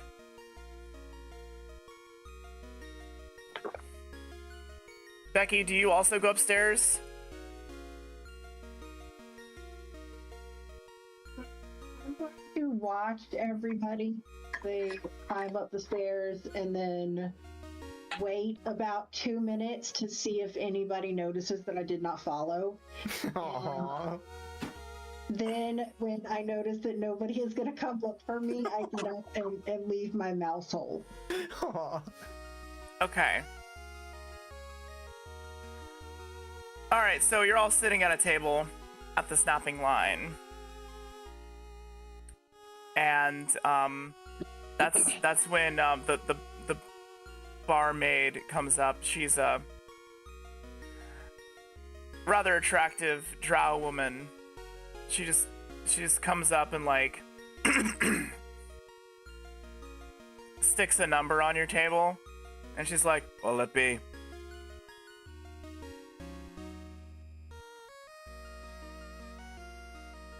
Do you have Mershram brew? I'm sorry, what? Do you have Mershram brew? Mershram brew? Is that what you said? Yeah. Can you tell me what that is above table, please? I know it's a drink made mostly of mushrooms. Oh, mushroom brew. Mershram brew. Mershram. Okay. She just spell that if needed. She just nods. And then looks around everybody else, just kind of like, you know, like this is just Tuesday for her. What are you drinking? It's a great vengeance. What have they got that's strong? Other than claw wine, what else they got? We've got brown brown ale. We've Suave just says, I'll have my regular. What's your regular? Usual. What's your usual? It's claw wine, but with like an eel twist, like a shave of eel fun.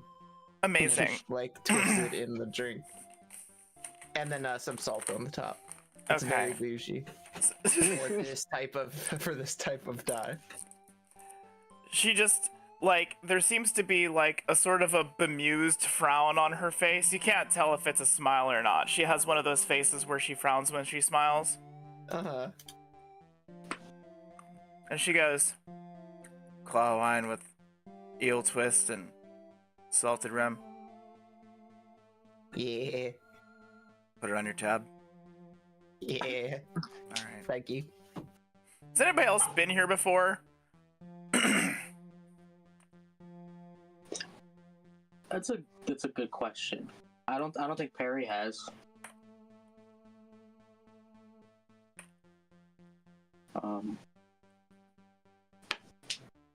I mean, you're relatively new to town, so that would make sense. Yeah. It's unlikely that Juniper has either, but Fuckarend and Becky... Just a tree. I want to say Gorgeous has, but not in scene at the moment.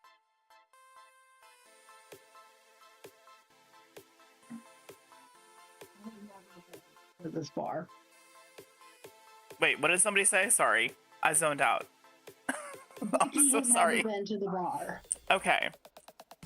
And I think Gorgeous has been to the bar, but just isn't in scene yet. Oh, okay.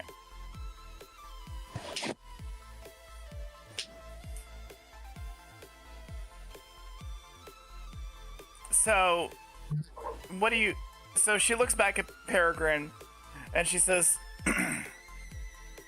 we got brown ale, we got pale ale, we've got Keelish pale ale. Do you like... What do you like, little guy? What do you like? What's your strongest beverage? The claw wine. I'll take some claw wine then. All right. You going for the fist tonight? Please, baby. Say you're going for the fist tonight. Oh no. What does the fist entail? Oh, I'll tell you. She says,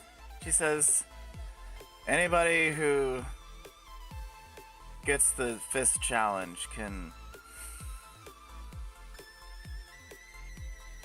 earn the fist. It would be yours. Nobody's done it. It's a fool's errand, but people try it. It's flat rate of gold, and you just I mean, I don't recommend it, but I'm not you, kiddo. Sorry. She says, looking like her eyes dropping from your eyes to your beard. She's like, sorry, I don't know you. I just never seen anybody pull it off. How do you complete the fist? So here's where I'm going to ask the party, and Gorgeous, even though you're not in the room, you can chime in. Whoever's got the best idea, or whatever, like if you guys come up with like a collective idea, okay, that's what the drinking contest is.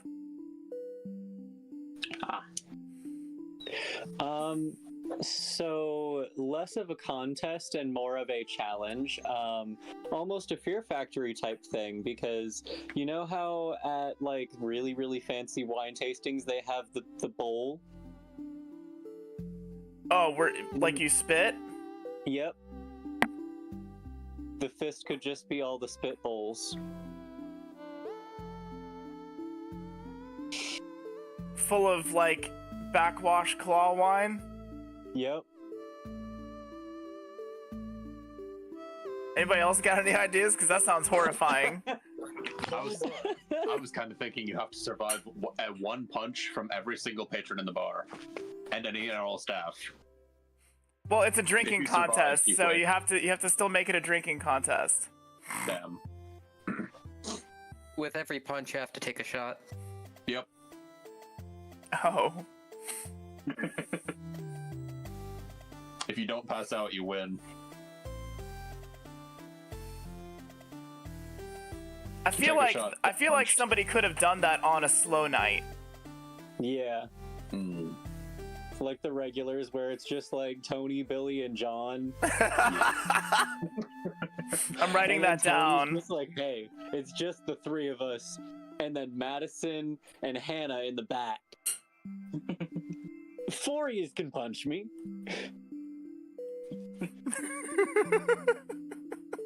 I wrote it down. Tony, Billy, John, Madison, and Hannah. No, wait. Hannah runs the place. So it's just Yeah. Tony, Billy, John, and Madison. Madison works there. Wow. Chat says drink more than 15 claw wines in 10 minutes and keep it down. How much claw wine is in one claw wine? She's like... she just like gives you a wheezing laugh, and you realize that she smells like a cigar, and she says, "It's a flagon." Right. So like a liter? It's a half-liter flagon. Half-liter. Y'all want to do the 15 in 10 minutes, or do you want to do the? We could do a kicker that has like, when I was a bartender, there was this thing that I called bathwater.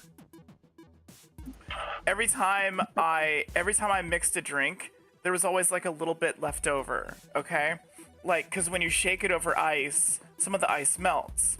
So when you pour it back into the glass, there's always just a little bit left in the shaker. Right. And I would pour that all together into one glass that I would down at the end of the night. And it was always gray. Okay? Oh. Because... be. Yeah? Yeah. Okay, so let me write this down. Similar to the spit bucket. Wine crystals and fish guts, let's go. Wine crystals and fish guts? What's a Wait, wine crystal, you mean like a wine glass? No, like, there's sediment which forms at the bottom of wines, and, Oh, I didn't know that was a thing. Yeah. Wine crystals and fish guts.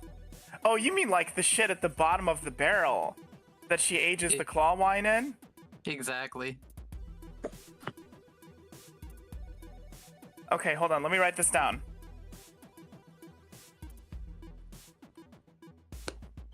"15 flagons in 10 minutes. Keep it down. and no, wait. 15 flagons in 10 minutes. Then the bathwater, which is mix of leftover drinks and a heaping helping from the bottom of the wine barrel. Bam. So yeah, she tells you that. 15 flagons in 10 minutes, then the bathwater, then, and she just says, and then you gotta drink the bathwater. It gives you another one of those, like, frowning smirks where you can't tell if she's disgusted with the idea of it, or if she's trying not to smile, or if that's just actually her smile.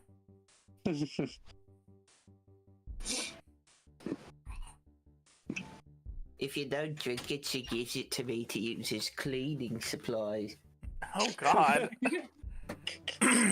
That's why the snapping line never managed to get the fish smell out.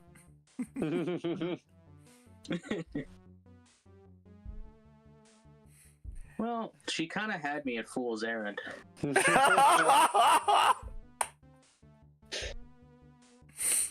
Oh my God. So I guess in whatever medieval words, I'm getting ripped tonight. R.I.P. that pussy. Oh my God. And she just rolls her glowing red eyes and sighs. And then says, "That'll be 100 gold. Up front." Ah, fuck. How much gold was given to us in the little pouch? About half that. Rip. But what you do is you roll for funds and you add an extra die to that because of the pouch. Oh. So let me see. Your funds, my love. 4D. 4D. 4D's nuts. Thank you, Sean. Wow. Good job, everyone. Blasting up the joint. We're so proud of you.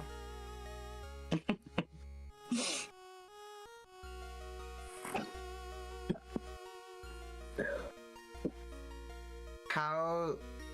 So is it 1-to-1? Like, I rolled a 13. Does that mean I have 13 of the currency to use? No, but everybody can pool funds. Basically, right. you would be able to grant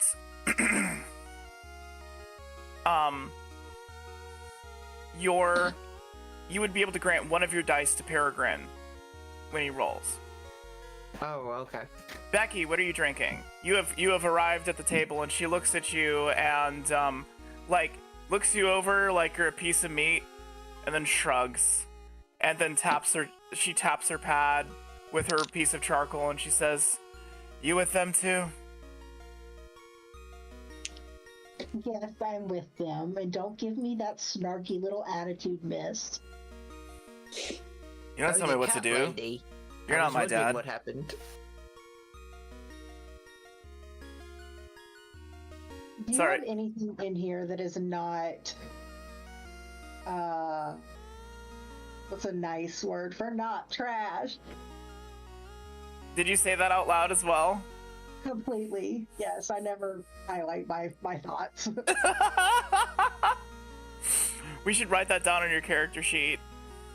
It was on Ronan's. Yeah, I'm gonna put blabbermouth. And you get a character point for that. Hooray. But that'll come up at the end of the session. Don't worry about it. The only time you immediately get a character point, usually, is if you take a fail. And so she just, like, curls her lip a little bit, and one of her eyes twitch, and she says, "Lady, it's all garbage. What do you think this is? Fine dining? Well, at least you're honest. It's the finest that I've ever had. That's right, little guy. She says, even though you're twice her size, easily. In girth. You're just way more stout than her. Gorgeous, have you showed up yet? Feel small. Oh.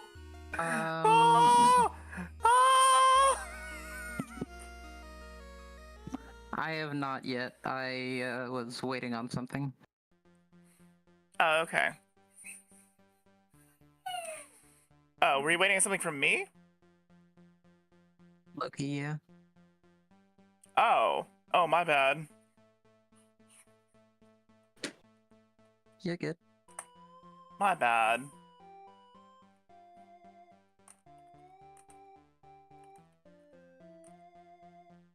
There you go. Sorry about that. No problem. I did not know. I don't get audible notifications on Discord when I'm streaming. So she's like, she just scribbles something down on her pad and she says, I'll bring you a brown ale, okay, babe? And then she looks at Fucker and she's like, did I get yours? Mushroom. Right, never mind. You want bread? Bread. Okay. And so she just like Okay. I take the fish out of my pocket and offer it to her. she like very awkwardly like attempts to catch it. You know, like in movies when you throw a ball at a nerd, or in real life when you throw a ball at me, and it's just like eh. Yeah, you just throw a fish at her and she like it kind of like bounces between her hands for a second and then she catches it and she's like, the fuck? Fish. Yes, I see that. I see that. Because it's a fish. Looking from the sea. Before I go down, you gotta pay, or you don't get the fist. Oh, right. I don't know how much money I have. No, basically, Not a lot. Peregrine would roll for funds, but everybody else can pool in their funds Gotcha. as a way of, like, splitting the tab, basically. Plus, also, you Whoa. gotta remember, you guys did a treasure hoard, okay? We did. Didn't we sell like a bunch of barrels and it like was like thousands of gold? It was a while ago, but Yeah, so give me just a sec here. Hold on, I'm trying to sort something out.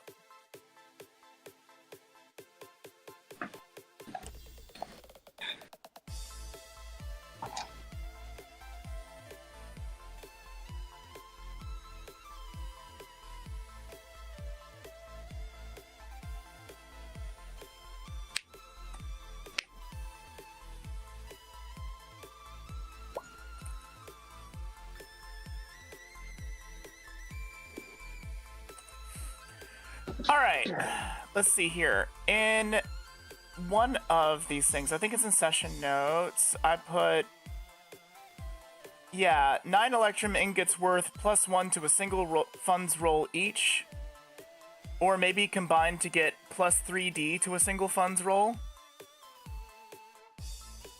So what you could do is you can roll for funds, and then everybody else is like, I have this much, and they can add it. Basically, okay, so what we could do is Peregrine roll for funds. okie doke. I got, what was it, 4D for funds.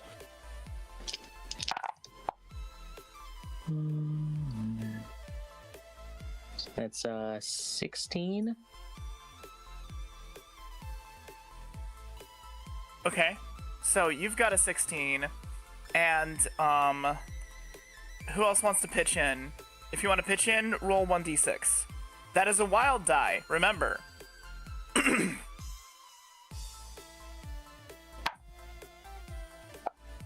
Fucker end rolls a 3. Okay. I'm keeping score. I got a 3. So, you both got a 3? Bobby also rolls a 3. Amazing. Juniper is looking around the table. Sees everybody else just pulling money out and putting it on the table. Yep, observing. Do you also participate in this social interaction, Juniper? No. Could I ask? No. Is that a firm no, or could Perry ask if you have any sort of thing that might be money? Oh, you could definitely ask. Pigeon Toad, sit down, get up. I'll show you what I mean. Hey June, do you have anything that might be money? Like what he gave her? And point at fucker end. Not a fish. Currency. You see the things that everyone's pulling out of their pockets that look like coins and bills and little paper things? The shiny metal clink clink discs. Yes. What he said. So when we went through the alchemist's mansion, we picked up some items and just put them in a bag of holding that I had. And it was like there were some scale weights, like the Everybody disc hydrate. kind. Hydrate. There were the disc kind of scale weights, and I think they were made out of gold. Yeah, pretty much everything was either made out of gold or gold plated. Yeah.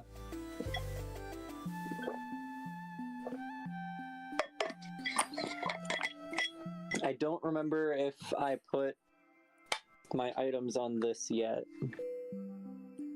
I don't think we have your full item list, but if it was in your bag of holding, I remember it. We can say it. Okay, I'm gonna pull those out. I have a question. Money? And she looks at it, she picks it up, she's like, what is this? It's a golden scale. It's probably worth a lot. It's a scale weight, it's literally worth its weight in gold, okay. So how many of those do you pull out? How many did I have? I do not remember. I'm just gonna pull out 2. How many? I'm just gonna pull out 2. I could look in the book real quick. Okay. Give me just a moment. I forgot that y'all did that you just like dumped everything into a bag and decided to inventory it later, and then we didn't. We forgot. I say just roll the wild die to see how many you had in the inventory. You know, that's actually not a bad idea. I'll do it. Cool. 5. Okay, you had 5. You can. Alright, I pulled out 2. Okay, then we will add 2 to the total, as if you had rolled a 2. I'm trying to see if there's anything else y'all had that was in the way of money, and I don't think so this time. No, it was just the electrum ingots.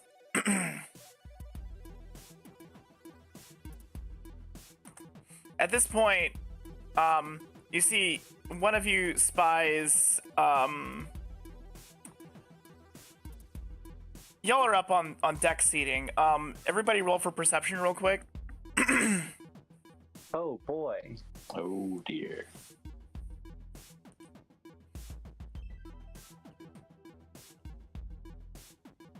And that is wit? Yes, if you don't have perception, you roll wit. 5 dice. I got 6. 7 for me. Becky got 8 with a critical fail on the wild die. Okay, Becky, the gold is very shiny. 3 + 2. Tell you what, Becky, roll for charm to keep from putting it all back in your bag. I really like shiny things. Fuckerin rolls a 13 on the perception. Okay, everybody but Becky sees a shadow, but Do I need? I guess I don't need. there's lots of shadows moving about, but this one looks suspicious. And did you want Peregrine to roll? Oh yeah, sorry. I thought you had. I'm very sorry. That's okay. Please, yes. Ooh. My wild die was a 6. So roll another die.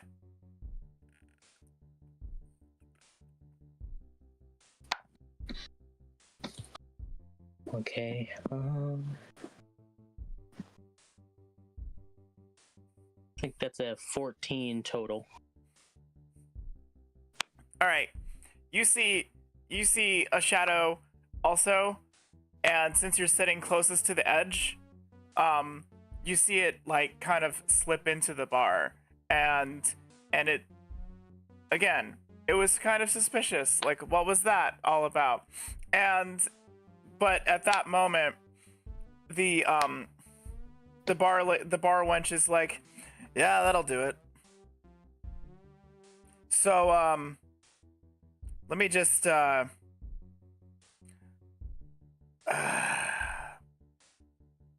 be back with a bag. And she goes downstairs. Cause like y'all just like dropped varying things of varying sizes. If it was this is fine. This is fine. And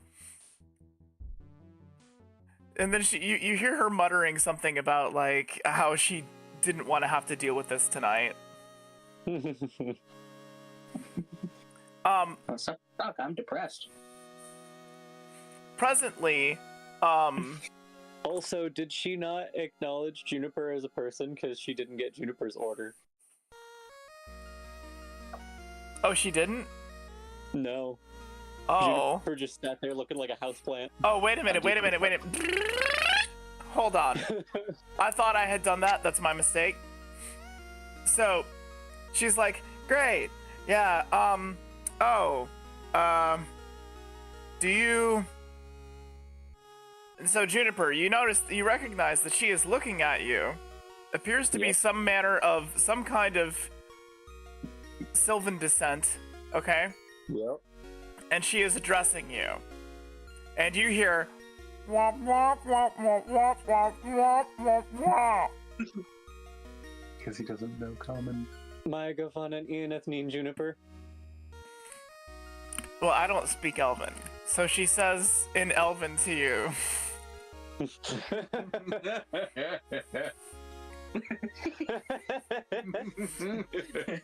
In Elven, she says to you, I know speak Elven good. What drink? Don't common good. Fuck? No, she said that in Elven. Yeah, and I reply back in common. Don't common good, fuck? And so she laughs. And she's like, what does it drink? She just kind of like points at Juniper with that, like, now you know she's smiling even though it's shaped like a frown. You can tell because her eyes followed with it. And she's like, hey, so does it want to drink anything? I do have a question on Juniper's physiology. 1, does Juniper produce sap? 2, is that sap considered sweat or piss or blood or whatever other? Yes. I think it would be considered blood. But yeah, it's mostly considered to be blood, and Juniper doesn't secrete it so much as has it running through tubes. Tubes.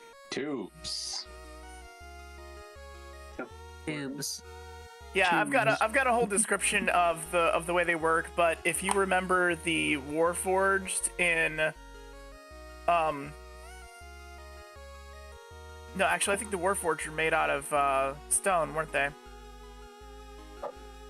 Basically they have like it keeps their magical systems running, but also keeps the wooden systems like semi-alive without overgrowth. That's the short version. Yes.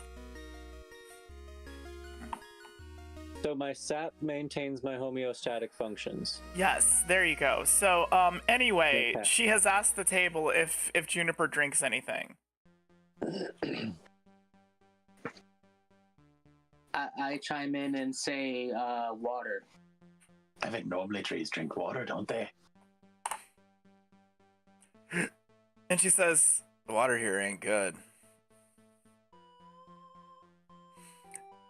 I mean, we've got expensive water. In bottles.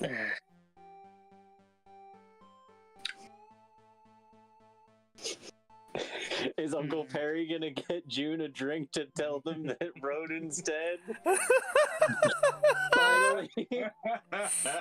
Oh, Peregrine, you gonna tell it to them over a bottle of Perrier?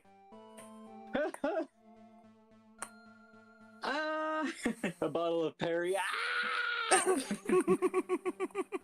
A bottle of Perry, no! Anyway. Yeah, so I mean I could try to get the expensive water. Okay, this'll cover it. I'll be back with a bag. And she goes downstairs, and that's when and then she slips Gorgeous, she slips past you on the staircase. Excellent. Gorgeous is gonna just, move or, slide a little bit out of the way for her to get by, and then continue up the stairs towards, and noting the party at the table, is going to, kind of give them a bit of a, but still approach them and say,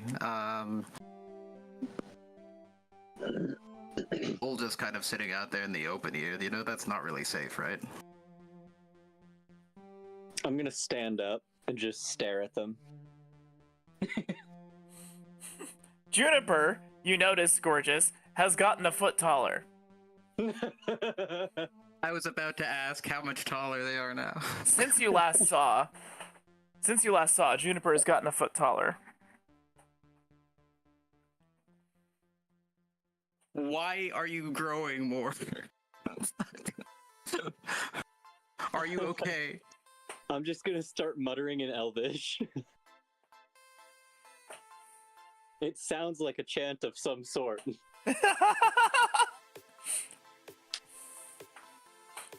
So, Swabby, what's the bar wench's name?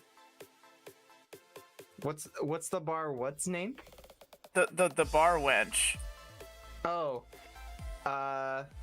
The drow woman with the deep voice. Tumultua. Okay. I bet she had a hard upbringing. I call her Tummy. Tummy. You call her Tummy? You ass. Swabby calls her Tummy. She doesn't like and she calls Swabby little guy. I love it.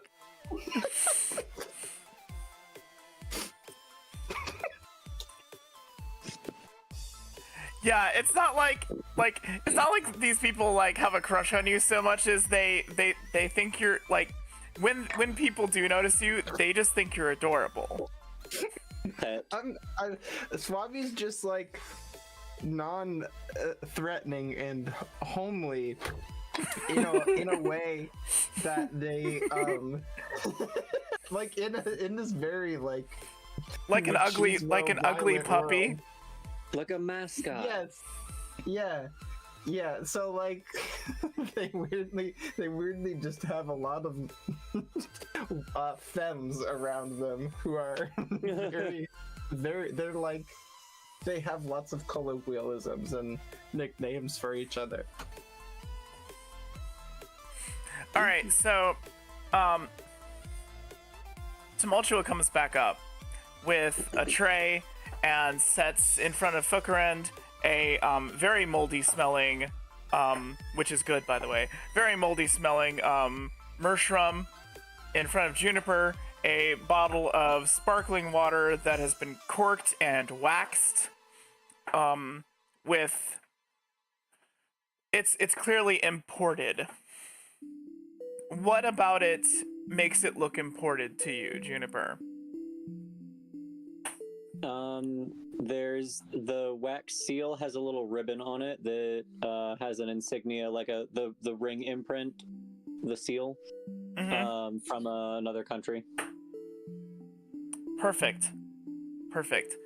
And Peregrine, she points to you and says, "Hana will be right up." And then to Becky, she hands you a brown ale, which is the least shit drink that they have on tap. And Swabby, she winks at Swabby and says, "What did you call?" Hold on, Swabby. Come eat. Above table. I need to ask you, what is your thing called? You called it an eel something. Oh, I had an eel twist. You just okay, so it's just called an eel twist? Yeah, it was the claw wine with an eel twist and then the salt. Yeah, but is that what the drink is called? Oh. Like do I have my own name for it? Yeah, like when you walked in, you asked for an eel something. Like an eel runner or something like that. Brine. I just like made up a thing. Okay. I was like, oh, I should see if like you have. I was gonna say, in mind. If I remember correctly, you just asked for the usual. No, when Swabby first walked in, like before I had even described the place, Swabby's like, I go up to the bar and I ask for a Neil Brine. Oh, that's awesome. And then we walked that back. Came in with a plan. Okay, so we're gonna still call it a Neil Brine though. Yeah, all right. Actually, can we call it the Neil Breen? Sure. It's a twisted pear. Ah! I cast testicular torsion. Oh my god, I'm so glad somebody got the Neil Breen joke. I was worried that like I would be saying that into the void. Okay, so it's called she winks at you and she's like, "And you're Neil Breen." And you start hearing chanting and table thumping downstairs. And as it gets louder, you can make out them saying fist, fist, fist, fist, fist, fist, fist, fist, fist, fist, fist. And Hana comes upstairs with like a couple other like salty ass toothless old sea dog motherfuckers, right? Is Hana a very large woman, the kind that would normally be named Brunhilda? Hana's short for Brunhana. No. Oh, no. Which of you motherfuckers are getting fisted? So Hana, the little one. That'll be me. While this is happening, Tumultua turns to Gorgeous, who is now at the table, and she's like, "I didn't get your order." That's because I didn't order anything. Right. And she just looks at you expectantly, like, duh. Gorgeous is just gonna deadpan, yeah, and continue to look back at the table. All right, be thirsty. And she walks downstairs. And so Hana comes up, and she's got the fist. The fist. Oh boy, give it to him. Bring me the fist. Bend over, baby. Take the fist in. Take it in. Take it all. Fist me, mommy.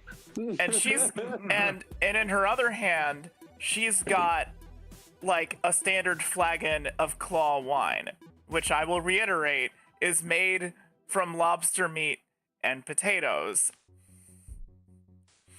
And it's not wine. It's not. It's not. It's about like 25%. Okay, it's as strong as dessert wine, but it tastes like dinner.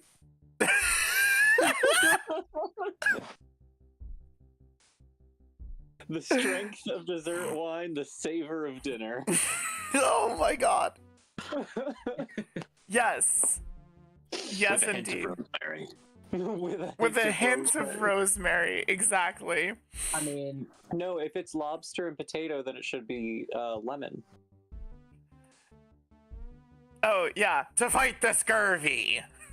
Yeah, lemon and butter. But, you know. Well, you know, if it was a Chardonnay, it would have hints of butter. But this is more of a... Yeah. I mean... Table wine. I mean, you had More made alcohol eating potatoes. It's basically like having grog, okay? Like if you've got 100... You know, like if you've got 100 proof rum, and you need to drink water underway on a ship, you might split that 50-50 with rum so as to keep your sailors happy, but also to keep the water from going septic. Yep. Right. And to help stretch your alcohol rations. Exactly. Everybody wins. And so it's like 25%. It's 50 proof, okay? It's not drinking liquor, but shit. It's close. Yeah. So, in the fist, she also has her own claw wine, and she sits down across from you. And she says, and she's not hefty. She is thin, okay? She is thin. She has short, bright orange hair. And, like, a button nose. And a very expressive mouth. Oh my. Like, when she smiles, it looks just as manic as when she cries. That's what I mean by an expressive mouth. Like if you want to picture reference, like Catherine O'Hara. Okay? Yeah. In Beetlejuice, or yeah, actually Catherine O'Hara in Beetlejuice, except without the ridiculous haircut. It's still short though. Okay. And she says, "Well, I hear somebody wants my great-grandfather's fist."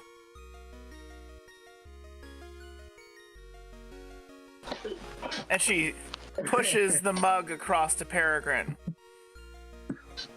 First of all, giggity. Second of all, yeah, I'm a little sad, so... Looking to get fisted tonight. Yep. Hold on. I was bored and just wanted to get fucking blasted. I gotta write something down in my notes. Yes. Remember, the trick isn't, to get the fist in you. It's to keep it in you and stop it from coming out. Hold on. Just a moment, everybody. Hey, actually, how about we take 5? Because it's... Swabby, do you have to leave? I don't have to leave, but 9 o'clock's a pretty strong cutoff for me with work tomorrow. Okay. So... Tell you what.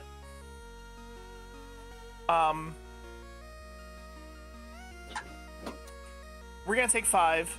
Swabby, is there anything that you'd like to say before we go? Since you won't be back, or might not be back when we come back. The only thing I would like to say is that while Swabby enjoys when people try to do the fist, Swabby does not, well, still has certain concerns.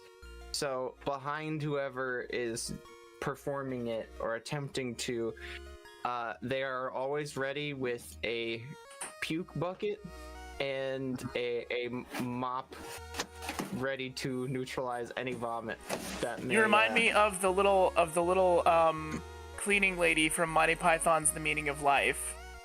Yes.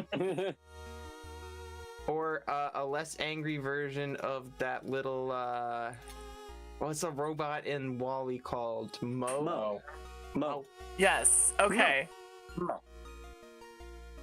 But All like, right. like a neutral to happy version of Mo.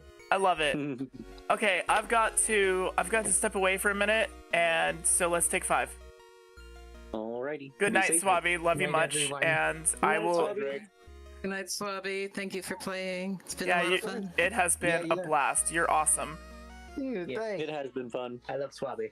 Yes, we do. Okay, good night. Good night. Sweet Tooth is not what he seems. He loves joy, laughter, and screams. From the twisted mind that brought you Candyman, Sleepy Hollow's Ham Sandwich Massacre, and Zombie Zucchinis from Outer Space, comes a horror like no other. Don't say his name. Sweet Tooth. Sweet Tooth. Don't say his name. Sweet Tooth.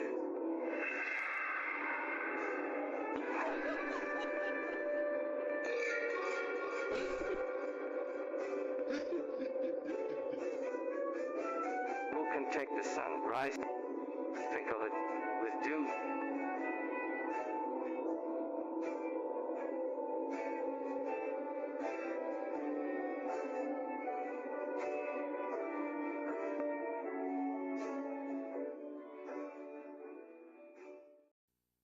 A mysterious island. Where? Where? Oh, there. Let's explore it, Captain. Good idea. Now, careful, crew. Goodness knows what we'll find on this island. Goodness is right, Captain. Just taste these red berries. Why, they're crunchy. They taste like strawberries. But they're crunchy. Crew, we've discovered Crunchberry Island. Yay! Oh, just wait till I tell the folks at Quaker. Well, I did tell them. And now, besides regular Captain Crunch, there's a brand new cereal called Captain Crunch with Crunch Berries. Sweet and tasty like regular Captain Crunch, but with genuine crunch berries in it. They taste like strawberries. Let's hear it for new Captain Crunch with Crunch Berries. A hearty cheer was more what I had in mind.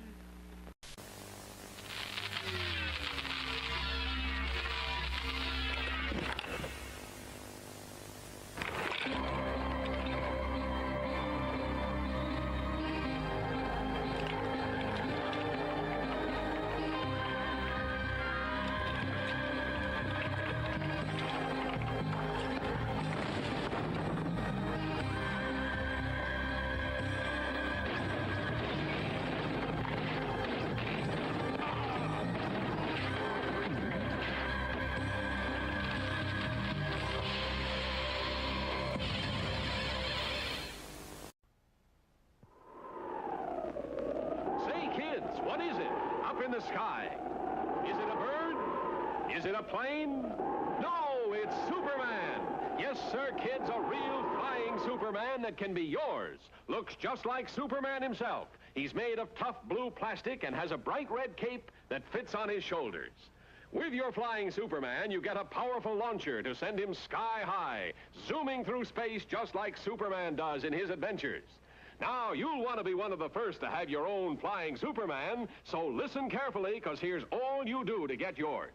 Send one box top from Kellogg's Corn Flakes and just 10 cents. That's one box top and just 10 cents to Flying Superman, Box 330, Battle Creek, Michigan. Or use the handy order blank right on the Kellogg's Corn Flakes package.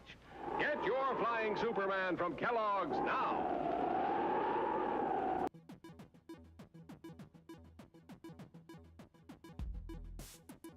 When he was outside, he did not come in. Welcome back. Also, I meant tiny. Here. I think it was time. Yeah. Yeah, I'm here. I'm here.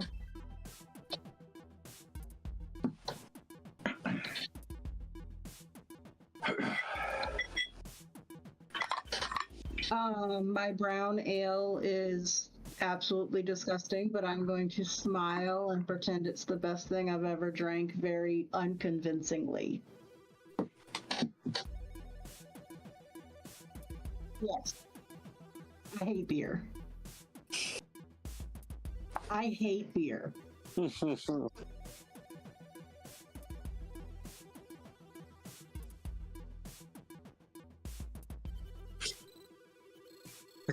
I'm just imagining Becky actively gagging while trying to drink and being like, "It's so good."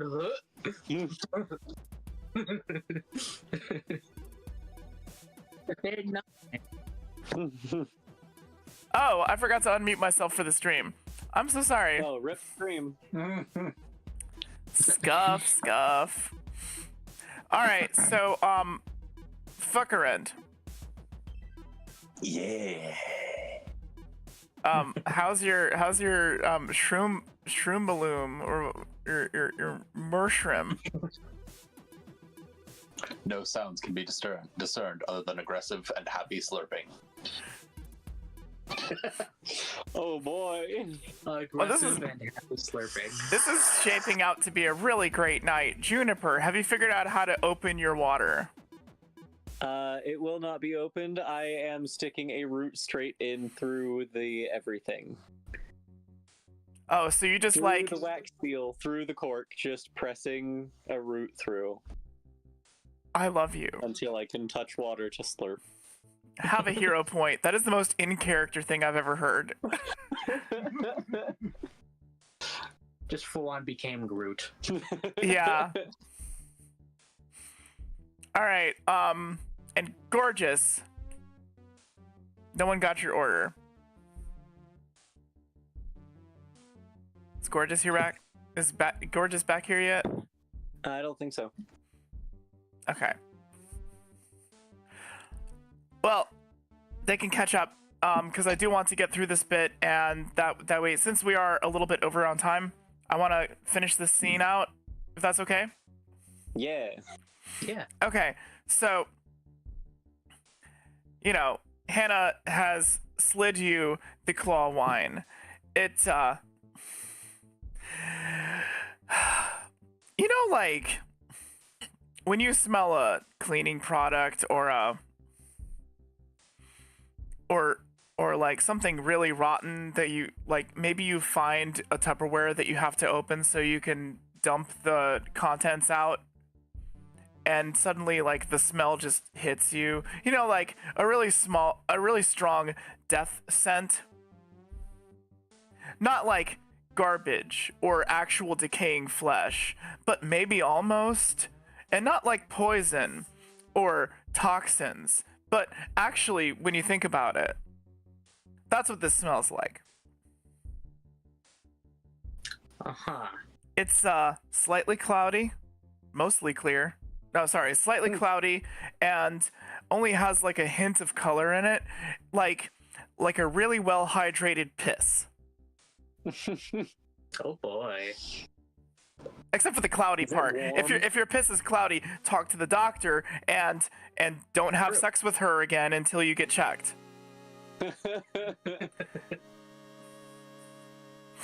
Good advice.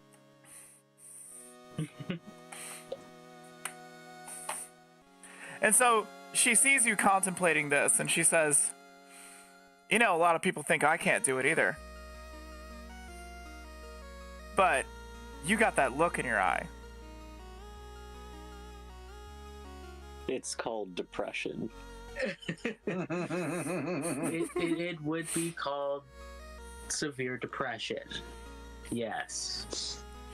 I'll drink alcoholic meat and potatoes. Fuck it. It's just a meal in a glass. Think about it like that. All your calories in one thing, just like Noom.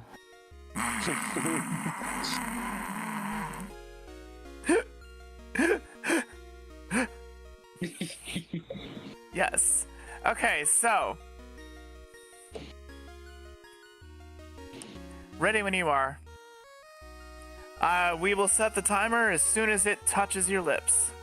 And she pulls out a very nice looking. Like, she doesn't look rich, okay? Like, she has a bar, but it's a seedy bar, right? And she's wearing clothes that are mostly clean, but they're not expensive clothes. But she's got two things on her that look really fucking nice. And one of them is the fist, and the other one's the pocket watch. And she pulls out the pocket watch, and she just holds it up and waits, staring at you, not breaking eye contact, as she chugs an entire fist worth, like just straight out of the fist, of claw wine, like it won nothing. And then slams it down and leans back in her chair. The other fishermen and people that are like, it's mostly fishermen, okay? The other patrons are just like, ah! Fist, fist, fist, fist, fist, fist, fist, fist. And like a couple people come up behind you and they're just like slapping you on the shoulder like, come on, you can do it, guy. Somebody, like, there's an orc and you don't understand what he's saying, but he looks really excited for you right now. I guess I'll just raise my own bottle and be like, here's my good health. And no, it's a mug. Remember, it's a half liter, so it's like over a pint. And you're tiny. This is the equivalent. But I got constitution. You do. You do. I have constitution. You would roll for toughness. Oh yeah, you got 5 plus 1. Yep, and this doesn't count as an encounter with something bigger than you. Plus, you also have lucky. Yeah. Oh right, what does lucky do in this specific thing? I remember what it does in D&D, but... Well, let's read it, shall we? Lucky states, once per session you can repeat one roll and choose the best result, and it gives you a permanent plus 1d to funds, which is already reflected on your character sheet. Yeah. Gotcha. Yeah, it's a nice perk. And for halflings, it costs only 1 instead of 2, so you get an extra d6 in funds for free, basically. Nice. Yep. So, roll for toughness. Rolling for toughness.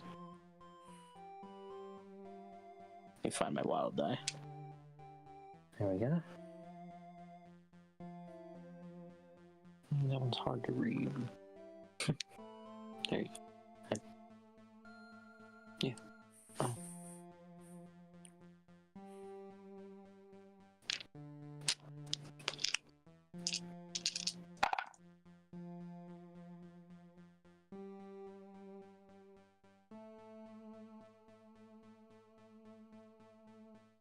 That is a 19 on toughness. 19? Child's play. Tumultra is already there, one in each hand. She sets them down on the table, and she looks over at Gorgeous pointedly, tapping her pad, like, as if waiting for you to say something you want her to bring you.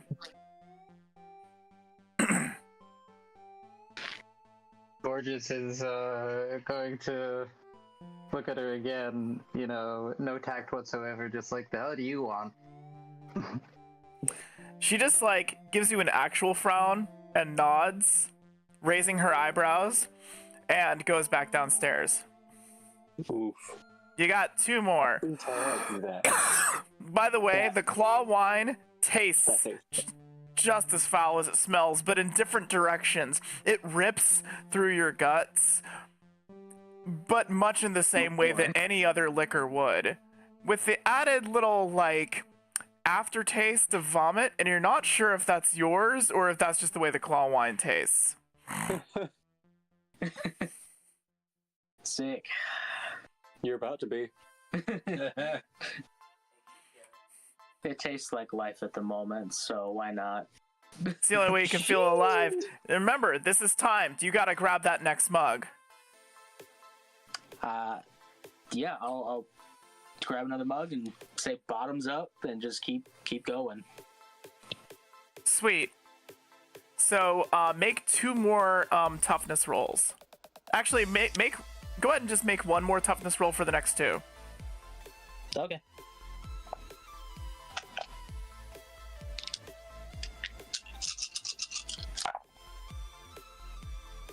Ooh, baby. That's a 6 on my wild die.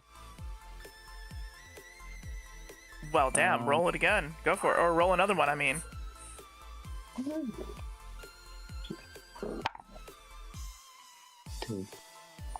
All right. 2. Okay.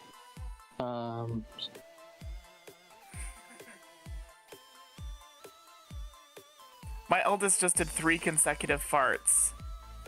Nice. Like just, like just. 3-round burst. Oh, there were 4? Oh, sorry, there were 4. They smell terrible. Great. All right, so what's your total for that, Peregrine? My total is 23. Jesus, you're drinking them faster than Tumultua can bring them. She, like, someone shouts down at her, and she, like, runs up with, like, 3 in one fist, like, just holding all the handles. And she's also, in her other hand, she's got 1 in her other hand. Okay, so that's 4 claw wines total. But she's also got, like, something else, like, that with, like hooked in one of her fingers. And it's, like, a glass of something pink. And she sets down the 3 claw wines in front of Peregrine with the 1 fist. With the other fist, she passes the claw wine to her offhand and then slips the something pink in a glass over to Becky and gives her a wink. And then grabs Becky's beer by the top and slides it in front of Gorgeous and sticks her tongue out. And then she pours the 4th claw wine into the fist for Hana and rushes back downstairs. Because obviously, this fucking halfling drinks like a dwarf. Yes, sir. Stout halfling. Okay, so you have gotten a crit on drinking the first 3, like, so you've done it so fast that only a little over a minute has passed. Keep going. You've got 3 in front of you. Make a toughness roll to drink them, and make a toughness roll for each one. Okay. So 3 total. Yes. Meanwhile, Becky, what do you do with this pink fluid in a glass? I'm gonna smell it. It smells like strawberries. I am going to tentatively take a sip. It tastes like strawberries. I am going to very loudly sigh and say, "Oh my god, thank you."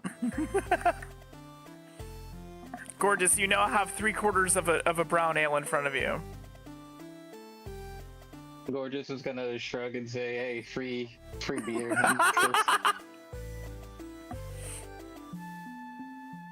Perfect. I was actually doing her a favor after all. Like, she's got her hands full, so. Yeah. Yeah, if you think about it hard enough. I don't know what kind of thinking hard we're doing, trying to do the fist right now, but, let's go. Oh, I forgot to scroll down with chat. Sorry, I was scrolled up in chat. Can't scuff me now, because I'm having a good time, Yes, the stream is going. The stream goes on. Thank you.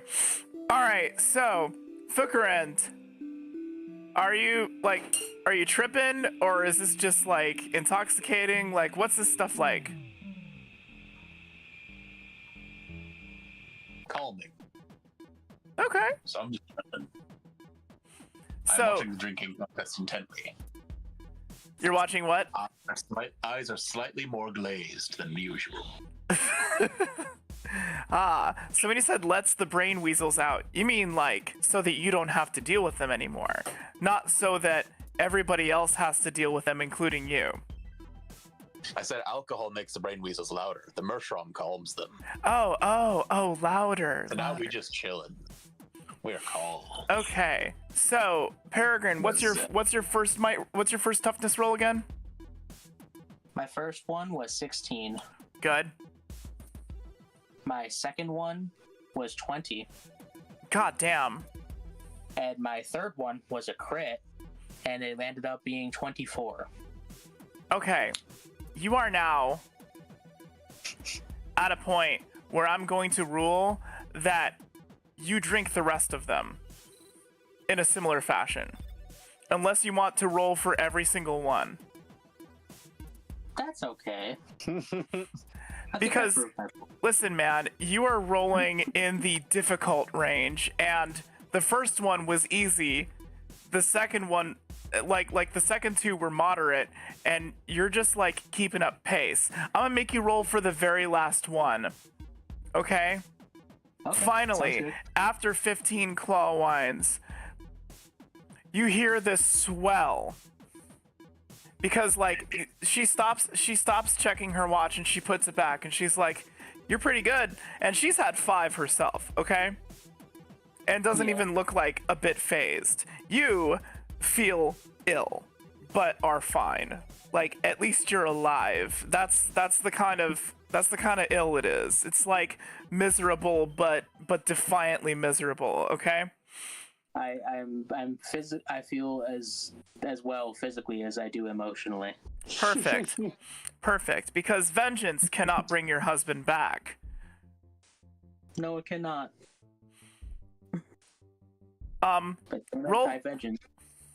Roll for charm, real quick.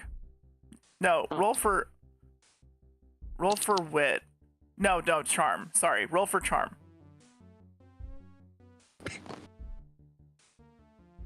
Okay.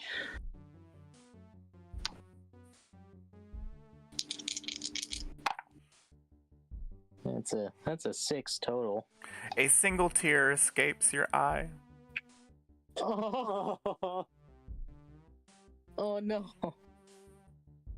And it's a little harder to breathe through your nose. Yeah, that's fair. And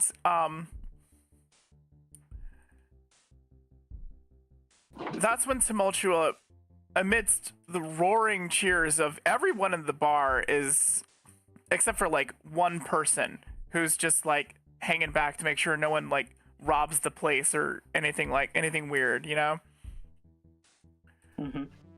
Everyone in the bar is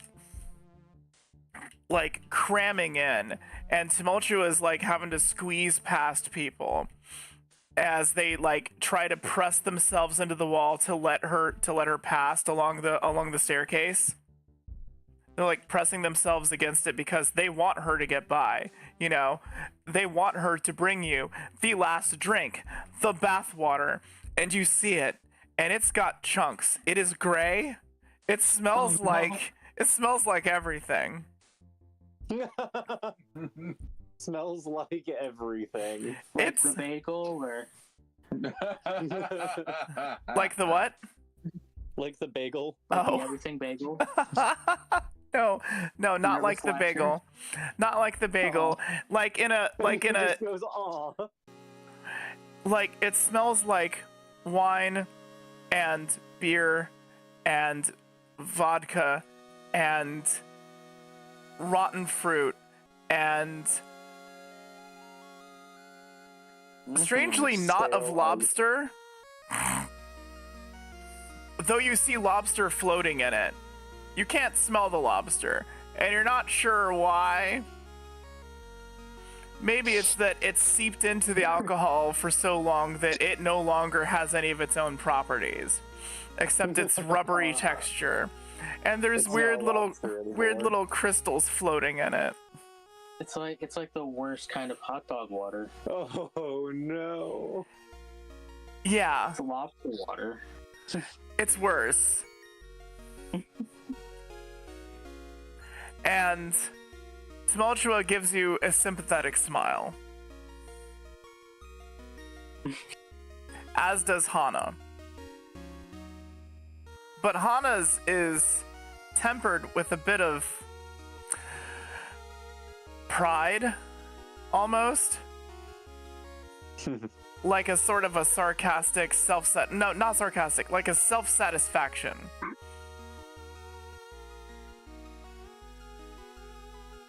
Because everybody who's a regular knows that she will do it if challenged. This woman's got a gut made out of iron.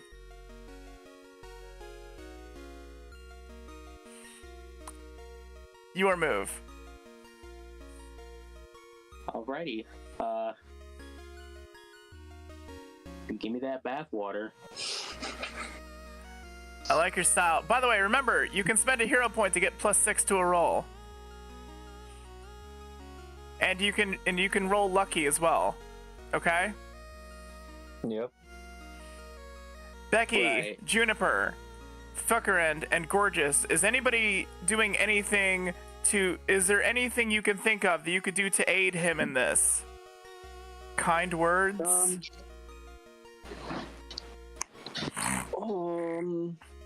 A hand on the back? A rag to the sweating brow. I'm going to look up for my wonderfully delicious strawberry drink, and I'm going to hold it very close to my chest and kind of smile and say, "You've got this." Aww. I'm gonna soak up the sweat on his face. I'm just putting my hand on his face and just he can feel me kind of like. Oh, you can absorb salt water? I mean it's water. Mangroves can do it. Yeah, but not every plant can. We'll find out. Maybe that'll get me drunk because alcohol didn't. Oh. Yes. Yes, Yeah. that actually makes you feel very strange. Oh boy. A new sensation. Your functions seem limited, and you start feeling, and you feel like you could say anything right now. I always wanted to be a dancer. What language did you say that in? Hold on, let me see. What's the weirdest Mesopotamian? What's the weirdest language I have? By the way, why didn't you speak to the drow in Undercommon? I don't know. It's a good question. I always wanted to be a dancer, but say it in Abyssal. Oh my god. I'm gonna say it in Orcish. Wait, Primordial. Yes. Primordial. I'm saying it in Primordial. Okay. Oh You my speak God. the language of the gods. No one understands what you said, but they all feel very inspired to be themselves. I just put my hand on your forehead, got fucking lit, and went, I want to be a dancer, but what you heard was the tongue of God. something like thunder, but it came from the guy next to you. The sound of two mountains crashing into each other. The Peregrine will react to that and just say, "Cheers, I'll drink to that, bro." Amazing. All right, Fuckerend, are you doing anything? Fuckerend is drawing on a napkin. Designing Amazing. A kind of what looks like a magazine-fed crossbow, but is in fact a slingshot for tiny little devil. That doesn't make any sense. Okay, gorgeous. Is there anything that you do to aid or anything? Aid or abet. Aid or abet. Gorgeous is kind of getting into the whole, like, celebratory thing of, hey, this challenge is about to be finished. So, gonna go and reach into his coin purse and slap a healthy stack of what he has onto the table and say, good luck, this is yours if you win. Okay, cool. Peregrine, whatever you roll, add 2 to the end result. Okay. This is for toughness again, I assume. Oh yeah. Oh yeah. Oh yeah. Oh yeah. Oh. All right.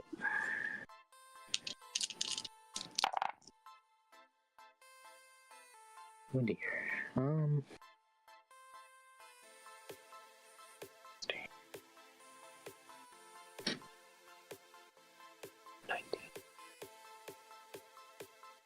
19. I rolled a 19. You want to spend a hero point? Or lucky. I was gonna say, did you include the +2? Yep. Yeah, I actually, it was a +3 because I gave it +3 total. Yeah. Yeah. Yeah, so you can spend a hero point. You can do lucky. Night's about to be over. You could use your lucky perk. Yeah. Sure. Is that just like I reroll all the dice? Yeah. Or yeah, you roll again. So your first result was 19, and you get to. And I just take the better of the two. Yep. Okay. You get to re-roll. So it's basically rolling with advantage. Yeah.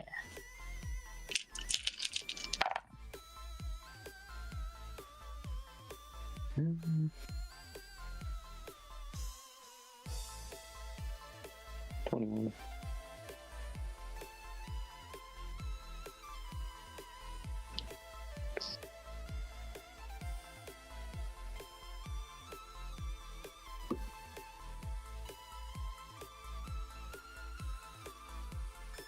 It'd be a 23 total. I thought. Oh my fucking god! Are you serious? Oh my god!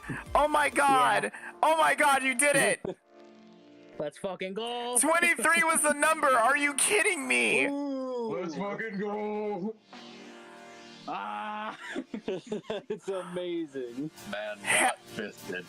Everyone loses their fucking minds. The orc picks you up and puts you on his shoulders and starts dancing. Everyone. He kept the fist in. That's what they're all saying is he kept the fist in. He kept the fist in. He kept the fist in. You feel absolutely disgusted. You can still feel it sliding down your throat, but the screams of everyone is just like redemption. Hana is fucking last time, like leaning back with her jaw slack. Oh man, hold on. Chat is losing their mind right now. You killed this old lady. I killed the old lady. They just played Egg and Aerodance.exe. I can't hear you guys at all. Hold on.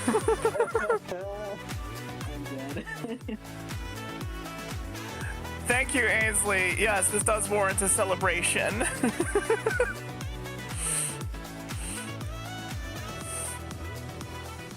All right, so goddamn.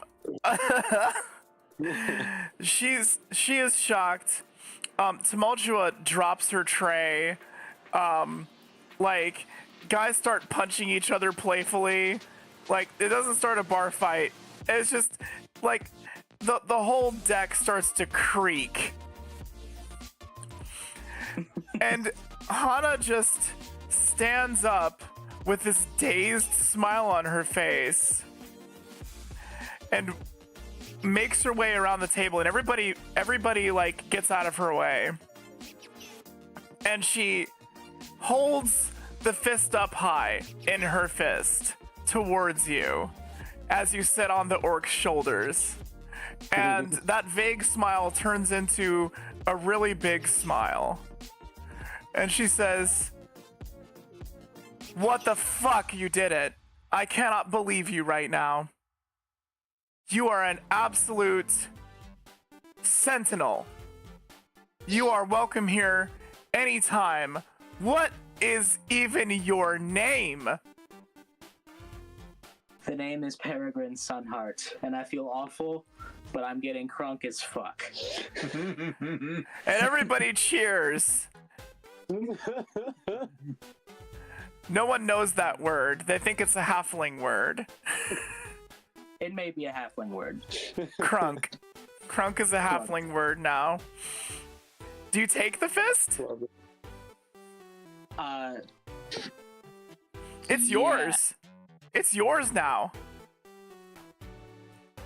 I slip it on like Thanos did with the Infinity Gauntlet. No. It's a mug. Oh, it's a mug. It's a mug So shaped like a fist. you slip your hand. You slip your hand into the handhole of it. Okay. Well, understandably, I feel like I would be quite drunk. So you hold hands with the mug. I just say I am inevitable. As I dap up the mug. Oh, Peregrine, you get a hero point. Turns into Snoop Dogg. You get a hero point for that, Peregrine. What an epic thing. Holy shit. All right, man. Thanks. So you have the fist. It is yours now. And everyone's cheering, and I feel like this is a great note to end the game on. Yeah.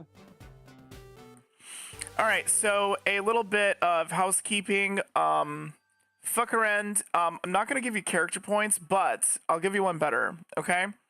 If you end up, like, becoming a permanent member of the party, like, if you keep filling in and we just add you to the party, what we're going to do is we're going to rewrite your character sheet with the proper amount of attribute points for this particular campaign, because the Gnome Artificer was built with 12 attribute points instead of 13. He gave a thumbs up. Sounds good. Okay, cool. Fucking wow, everybody. Can we get some feedback on what you liked, what you didn't like, what you want to see more of? So, first of all, I thought that was amazingly fun and just an epic, session 1. I'm so glad.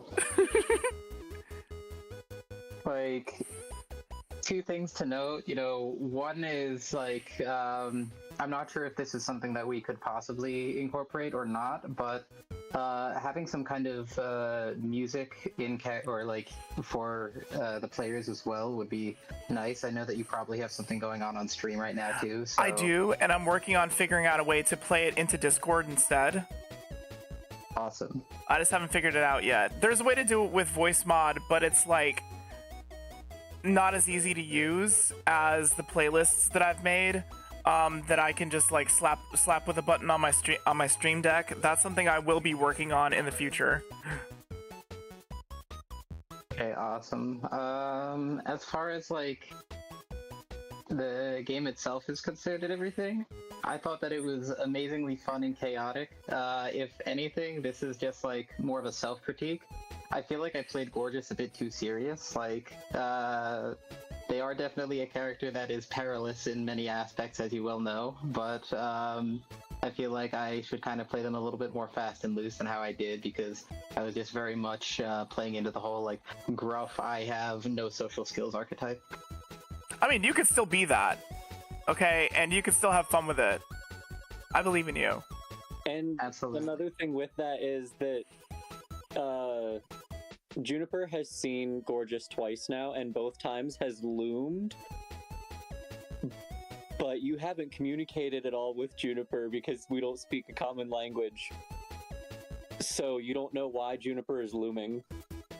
Gorgeous tried to, and you responded in Elvish, and you're Sylvan, and I didn't understand a single fucking thing you were saying. Yup.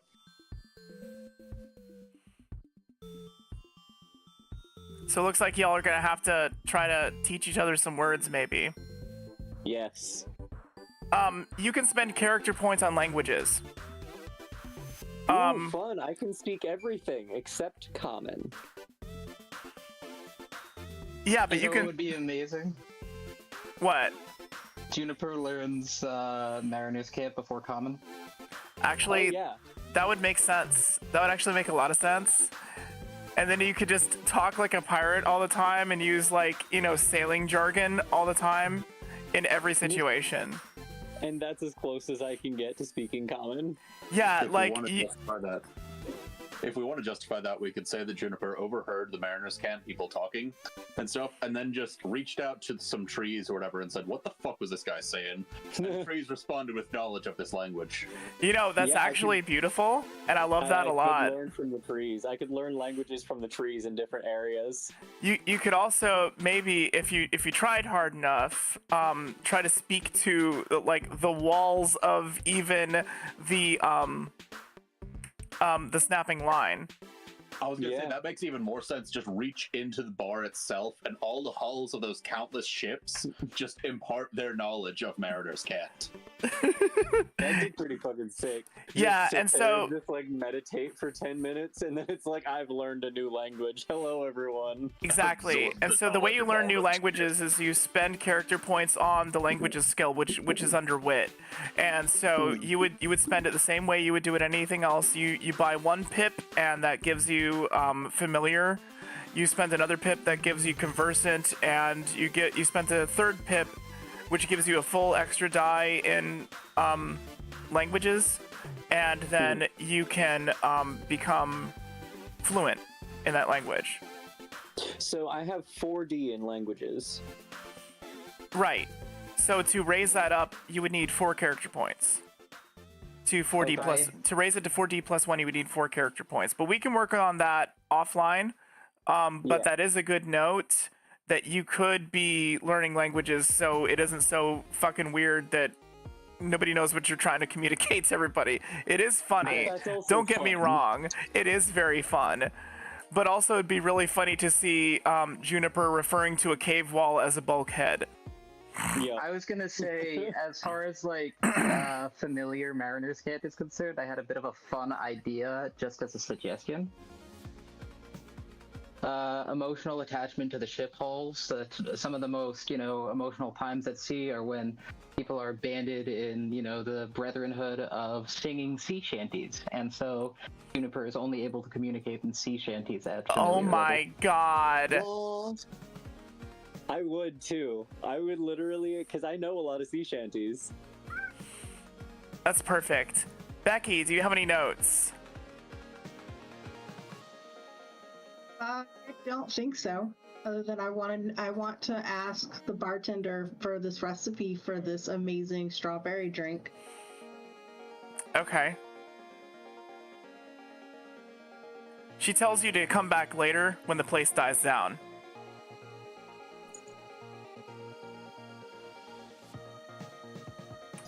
And I wrote that down so we can remember to address it later. I also just wanted to mention, Becky, I'm sorry, in character, Gorgeous was a fucking asshole to Becky. It is 100% not me trying to be a shitter of a player, it's Gorgeous being a shitter of a character. I just wanted to clarify. Well, Becky loves every attention. It doesn't matter if it's good attention or bad attention. She's going to put herself in it. The problem is that Gorgeous is going to see that and is going to ignore her to piss her off. This is like some kind of brat-dom dynamic that's forming right now. Gorgeous just doesn't give a fuck, okay? I can grow willow switches eventually. Oh no. Oh no, what have I done? No. Peregrine, you got any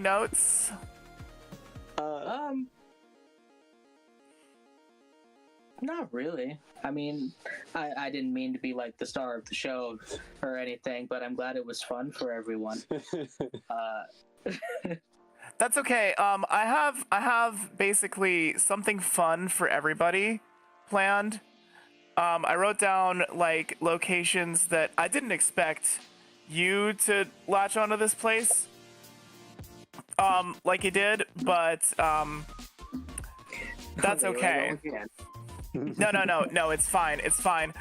This place was actually meant for Alibi, who was not here tonight, to be like their favorite place, but it ended up being Swabby's favorite place instead, and then you ended up doing the Fist, so it worked out perfectly.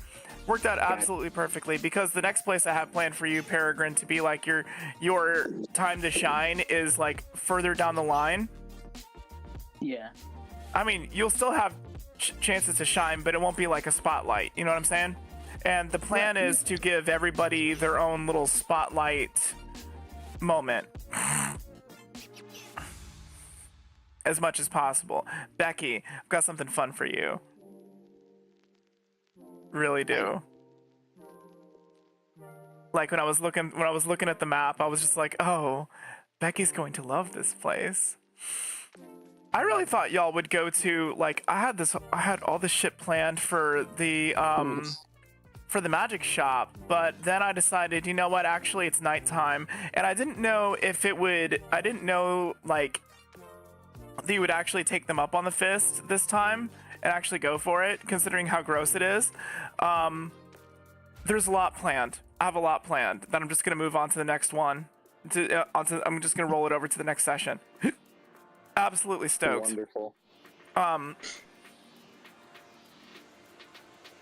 It feels like the beginning of like ensemble series, how like the first episode will be this one character. The next episode is going to be a different character and how they became a hero and things like that. And then the next episode until you have the whole team's backstories.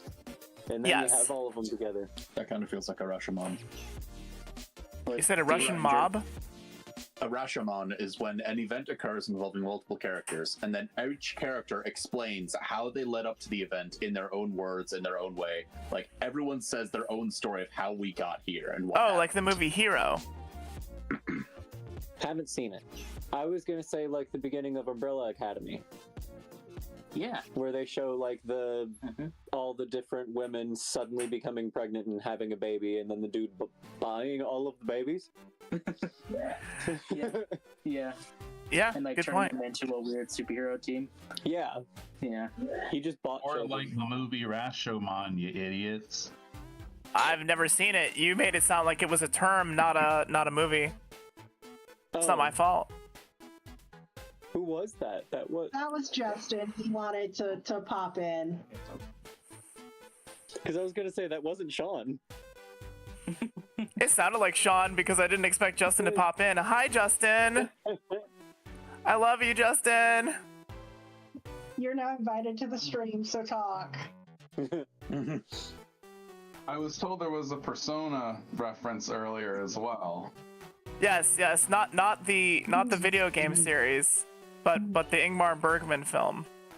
Yeah, I love Ingmar Bergman. I just showed Emily Through a Glass Darkly. Oh, fun. Yeah, I have to watch Persona now because like seeing stills of it made me excited. It's basically my favorite movie. Oh. You know what my favorite movie is? What? It's either Teenage Mutant Ninja Turtles or The Greasy Strangler. Excuse me. I don't know where that came from. Which Teenage Mutant Ninja Turtles? The original. Thank you very much.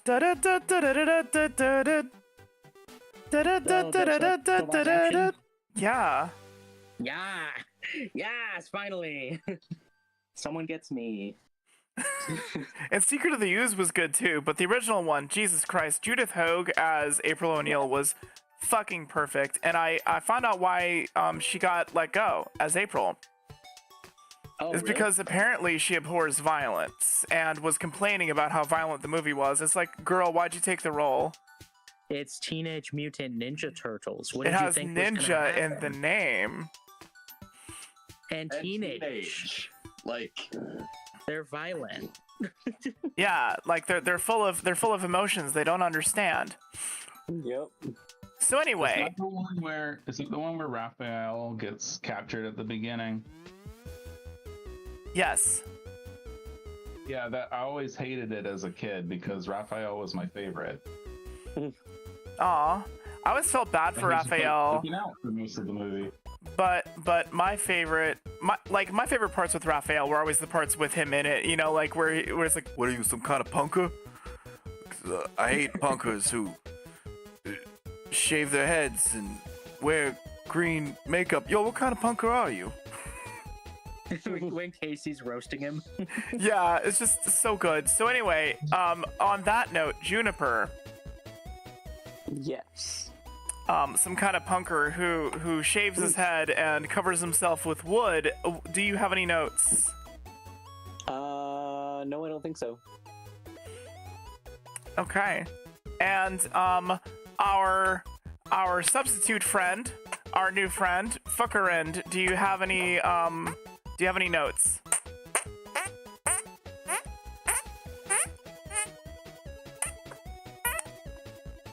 You good over there? Oh, I'm making little hand farts. I'm doing great. Okay, all right. Just noted that while after drinking a Marchand Brew, the normally crazy gnome experienced a brief moment of clarity with which to design things. I quickly scribbled on a napkin some kind of what looks like a crossbow, but is actually a slingshot. Yes, I remember you saying that. Slingshot for tiny rocks. Right? That is all. Oh, okay. So did you have fun though? Yes. Oh, okay.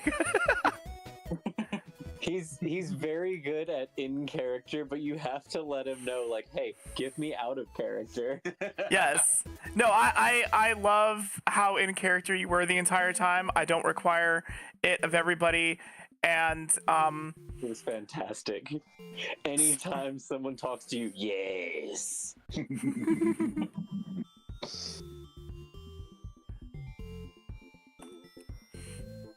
Super fun. all right, so chat has requested that I show art while we talk about this next bit. Let's talk about this is Ainsley who's been in chat the whole time. So I'm gonna put this up on the screen since we're no longer in game. Let me zoom this out. This is the work in progress right now. I see you barred out the male appearing nipples. Can't have nipples of any kind on Twitch, so thank you. Hey, I mean at least What did I post your line with? at least you know that at least it isn't the typical double standard you see in life. You know. Yeah. Men given the nipple love, but women can't. It's not fair, I say. It's not fair. I agree. You should love all nipples. I do. So anyway, let's talk about character points, shall we? Let's allot character points before the night is over, and then I will bid you adieu. Gorgeous, I've got your character sheet up already, so let's see here. You've got 1, 2, 3. You took a fail on Surly, so you're not going to get an extra one for that, but you've got... First off, let me say... everybody gets a base of, I'd say, 7 character points, because I had an absolute blast. Woo. Yes. Yeah. Yay. The typical range for a game is from 3 to 7, depending on fun.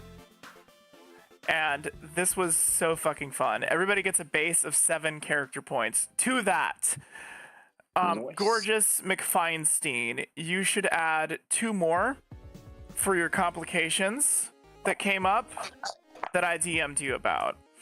Becky, to that you should add 2 for easily distracted and blabbermouth. For Juniper, Jesus Christ. For Juniper, Jesus Christ. Yeah, you're gonna add a Jesus Christ level of character points because you have so many complications. Let's see here. You've got one for needs orders.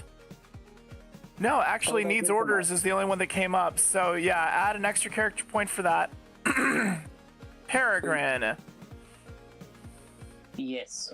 Add one for obstinate.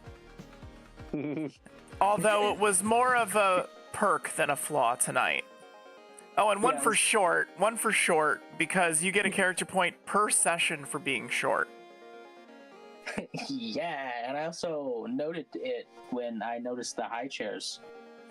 Yes, you did. Good job on that, by the way. That was a lot of fun that you noted that. And also, the bartender called you kiddo, and then looked at your beard and said, "Oh, I'm sorry." Yeah, I get that in real life too. Like when I shave, people call me kid, and then I grow a beard, and people are like, "Oh, wait." Never mind. I'm gonna go ahead and update Swabbies because they're not here. So that is 7 plus 2, so they got 9. And then we're not gonna do any for Fucker End because I already explained why. You are already operating on slightly less than everybody else. Good. Yeah. So yeah, I had a great time. Any last words? I like turtles. Turtles are fun. I like buttered toast, Eddie. I like potatoes. I like buttered toast. I'm gorgeous, but so are all of you. Aww. Yay, and I love it.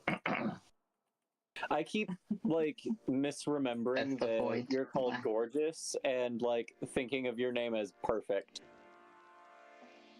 So if I call you perfect, I am talking to you. You know. Who else would you be talking to? You know who you are. Yeah, that's right. I'm perfect.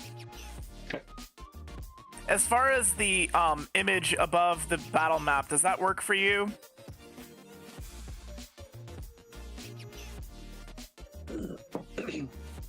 Yeah. Okay. Yep. I like it. I spent a lot of time this week. Most of these pictures are from James RPG Art. I support him on Patreon. He does great paintings. Like the actual let me show you the actual painting. Hold on. Because I turned these all into 8-bit pictures. The actual painting of the inside of the bar. Where is it?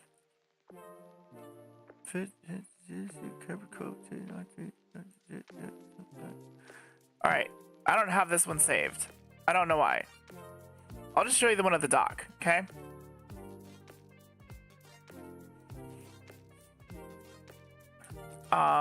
Wait a minute. Y'all aren't watching the stream. Why did I do that? I am. Oh. This is the actual painting. I'll post it in the Discord chat. Give me a sec.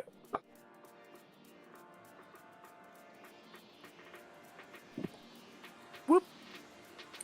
And there. And that. Huh. Ooh. And I love that. This is the CD bar painting. And I wonder if I can paste that in here. I can't paste raw pixels. So I can't show that to the stream, but it'll be fine. But yeah, I take all these and I kind of do a little bit of levelings to make the contrast a bit bigger, and then put them through Dithertron to reduce them down to 5 colors with Nintendo limitations, meaning that you can only have 3 colors per 8 pixel square. And so that's why you see like blue on the right, but yellow on the left, and then blue up in the top. There's like areas where certain colors don't meet. That's really cool. Yeah, Dithertron is a lot of fun, and then I have to go in and edit that a bit too in Pixel, but I like to give credit to the artists when I can. He does good stuff. And when I can't find work of his, I will show you. Let me grab it real quick. I'll put it up on the map. I could have just put it on the map, and I don't know why I didn't do that. My brother shared one of his favorite artists in the chat. Oh, excellent. Hold on just a second here. Let me zoom out and resize this. I found a picture somebody had done of a magic shop, and I edited it to make the colors more like the Faithful Quartermasters of Ayuz, which is Captain Zandros' shop, Merchant Mommy. And then ran that through Dithertron, and this artist, I do not remember their name. But I found this on ArtStation. And I wish I had put the artist's name in the thing. Ooh. I will do better. I will do better moving forward. But yeah, that's on the battle map right now, and it's also on the stream. Wait, I like that. I captioned that message wrong. Hold up, I need to edit that. Wait, what? It's nothing. I said the wrong artist. Wow. Oh. The one that he sent in the I chat. I like this art. This is good art too. There, proper name. Oh, Jordan Grimmer. Okay. I will look up Jordan Grimmer. Oh, and you also posted pictures of wine crystals. Holy crap. Wild. All right, guys. Let's find someone to raid, huh? Thank you, everybody, for watching. And the raid message should be, you just got fisted. Yeah. Yeah, in fact, hold on. Yeah, actually, what are my follower? We'll do popcorn. Okay, popcorn emoji, and you can copy this, okay? Hold on. I'm gonna post that in chat.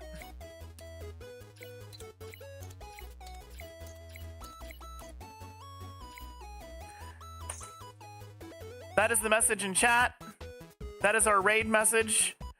And let's find someone else to keep this party going.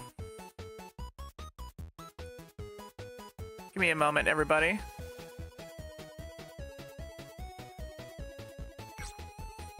Does anybody have anything else they want to talk about while you're here? Does anybody got any social media they want to plug? Nope. Nope. I mean... Shout out my Fansly, shout out my OnlyFans, shout out my... Uh-oh. Shout out to my new website. Shout out to your what? The website. Hello. Oh, yeah. If you wanna link that, tell us about your website. Steamy Bookworms. Yeah. So I do bookish merch, and done by all human artists, and I was just working on some new updates and new merch drops for today. I have new stickers and some new t-shirts. The sizing goes from extra small to like 5XL. Amazing. Yeah, and they're really comfy.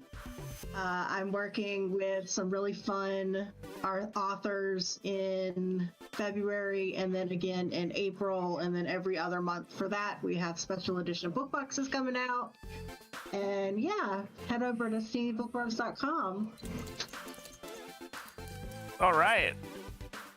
Excellent. All right, everybody. we're gonna raid Facelink Squad. If you like Booba, you should stick around. My name is Arrow Zed. The year is 2224. I'm streaming to you live from this Sega Genesis right here, which I have to unplug. It's getting hot. You're hot. I love you all, and you have a great night, and I'll catch you on the data stream. Good night. Bye. Bye-bye. Bye, chat. Y'all are cute.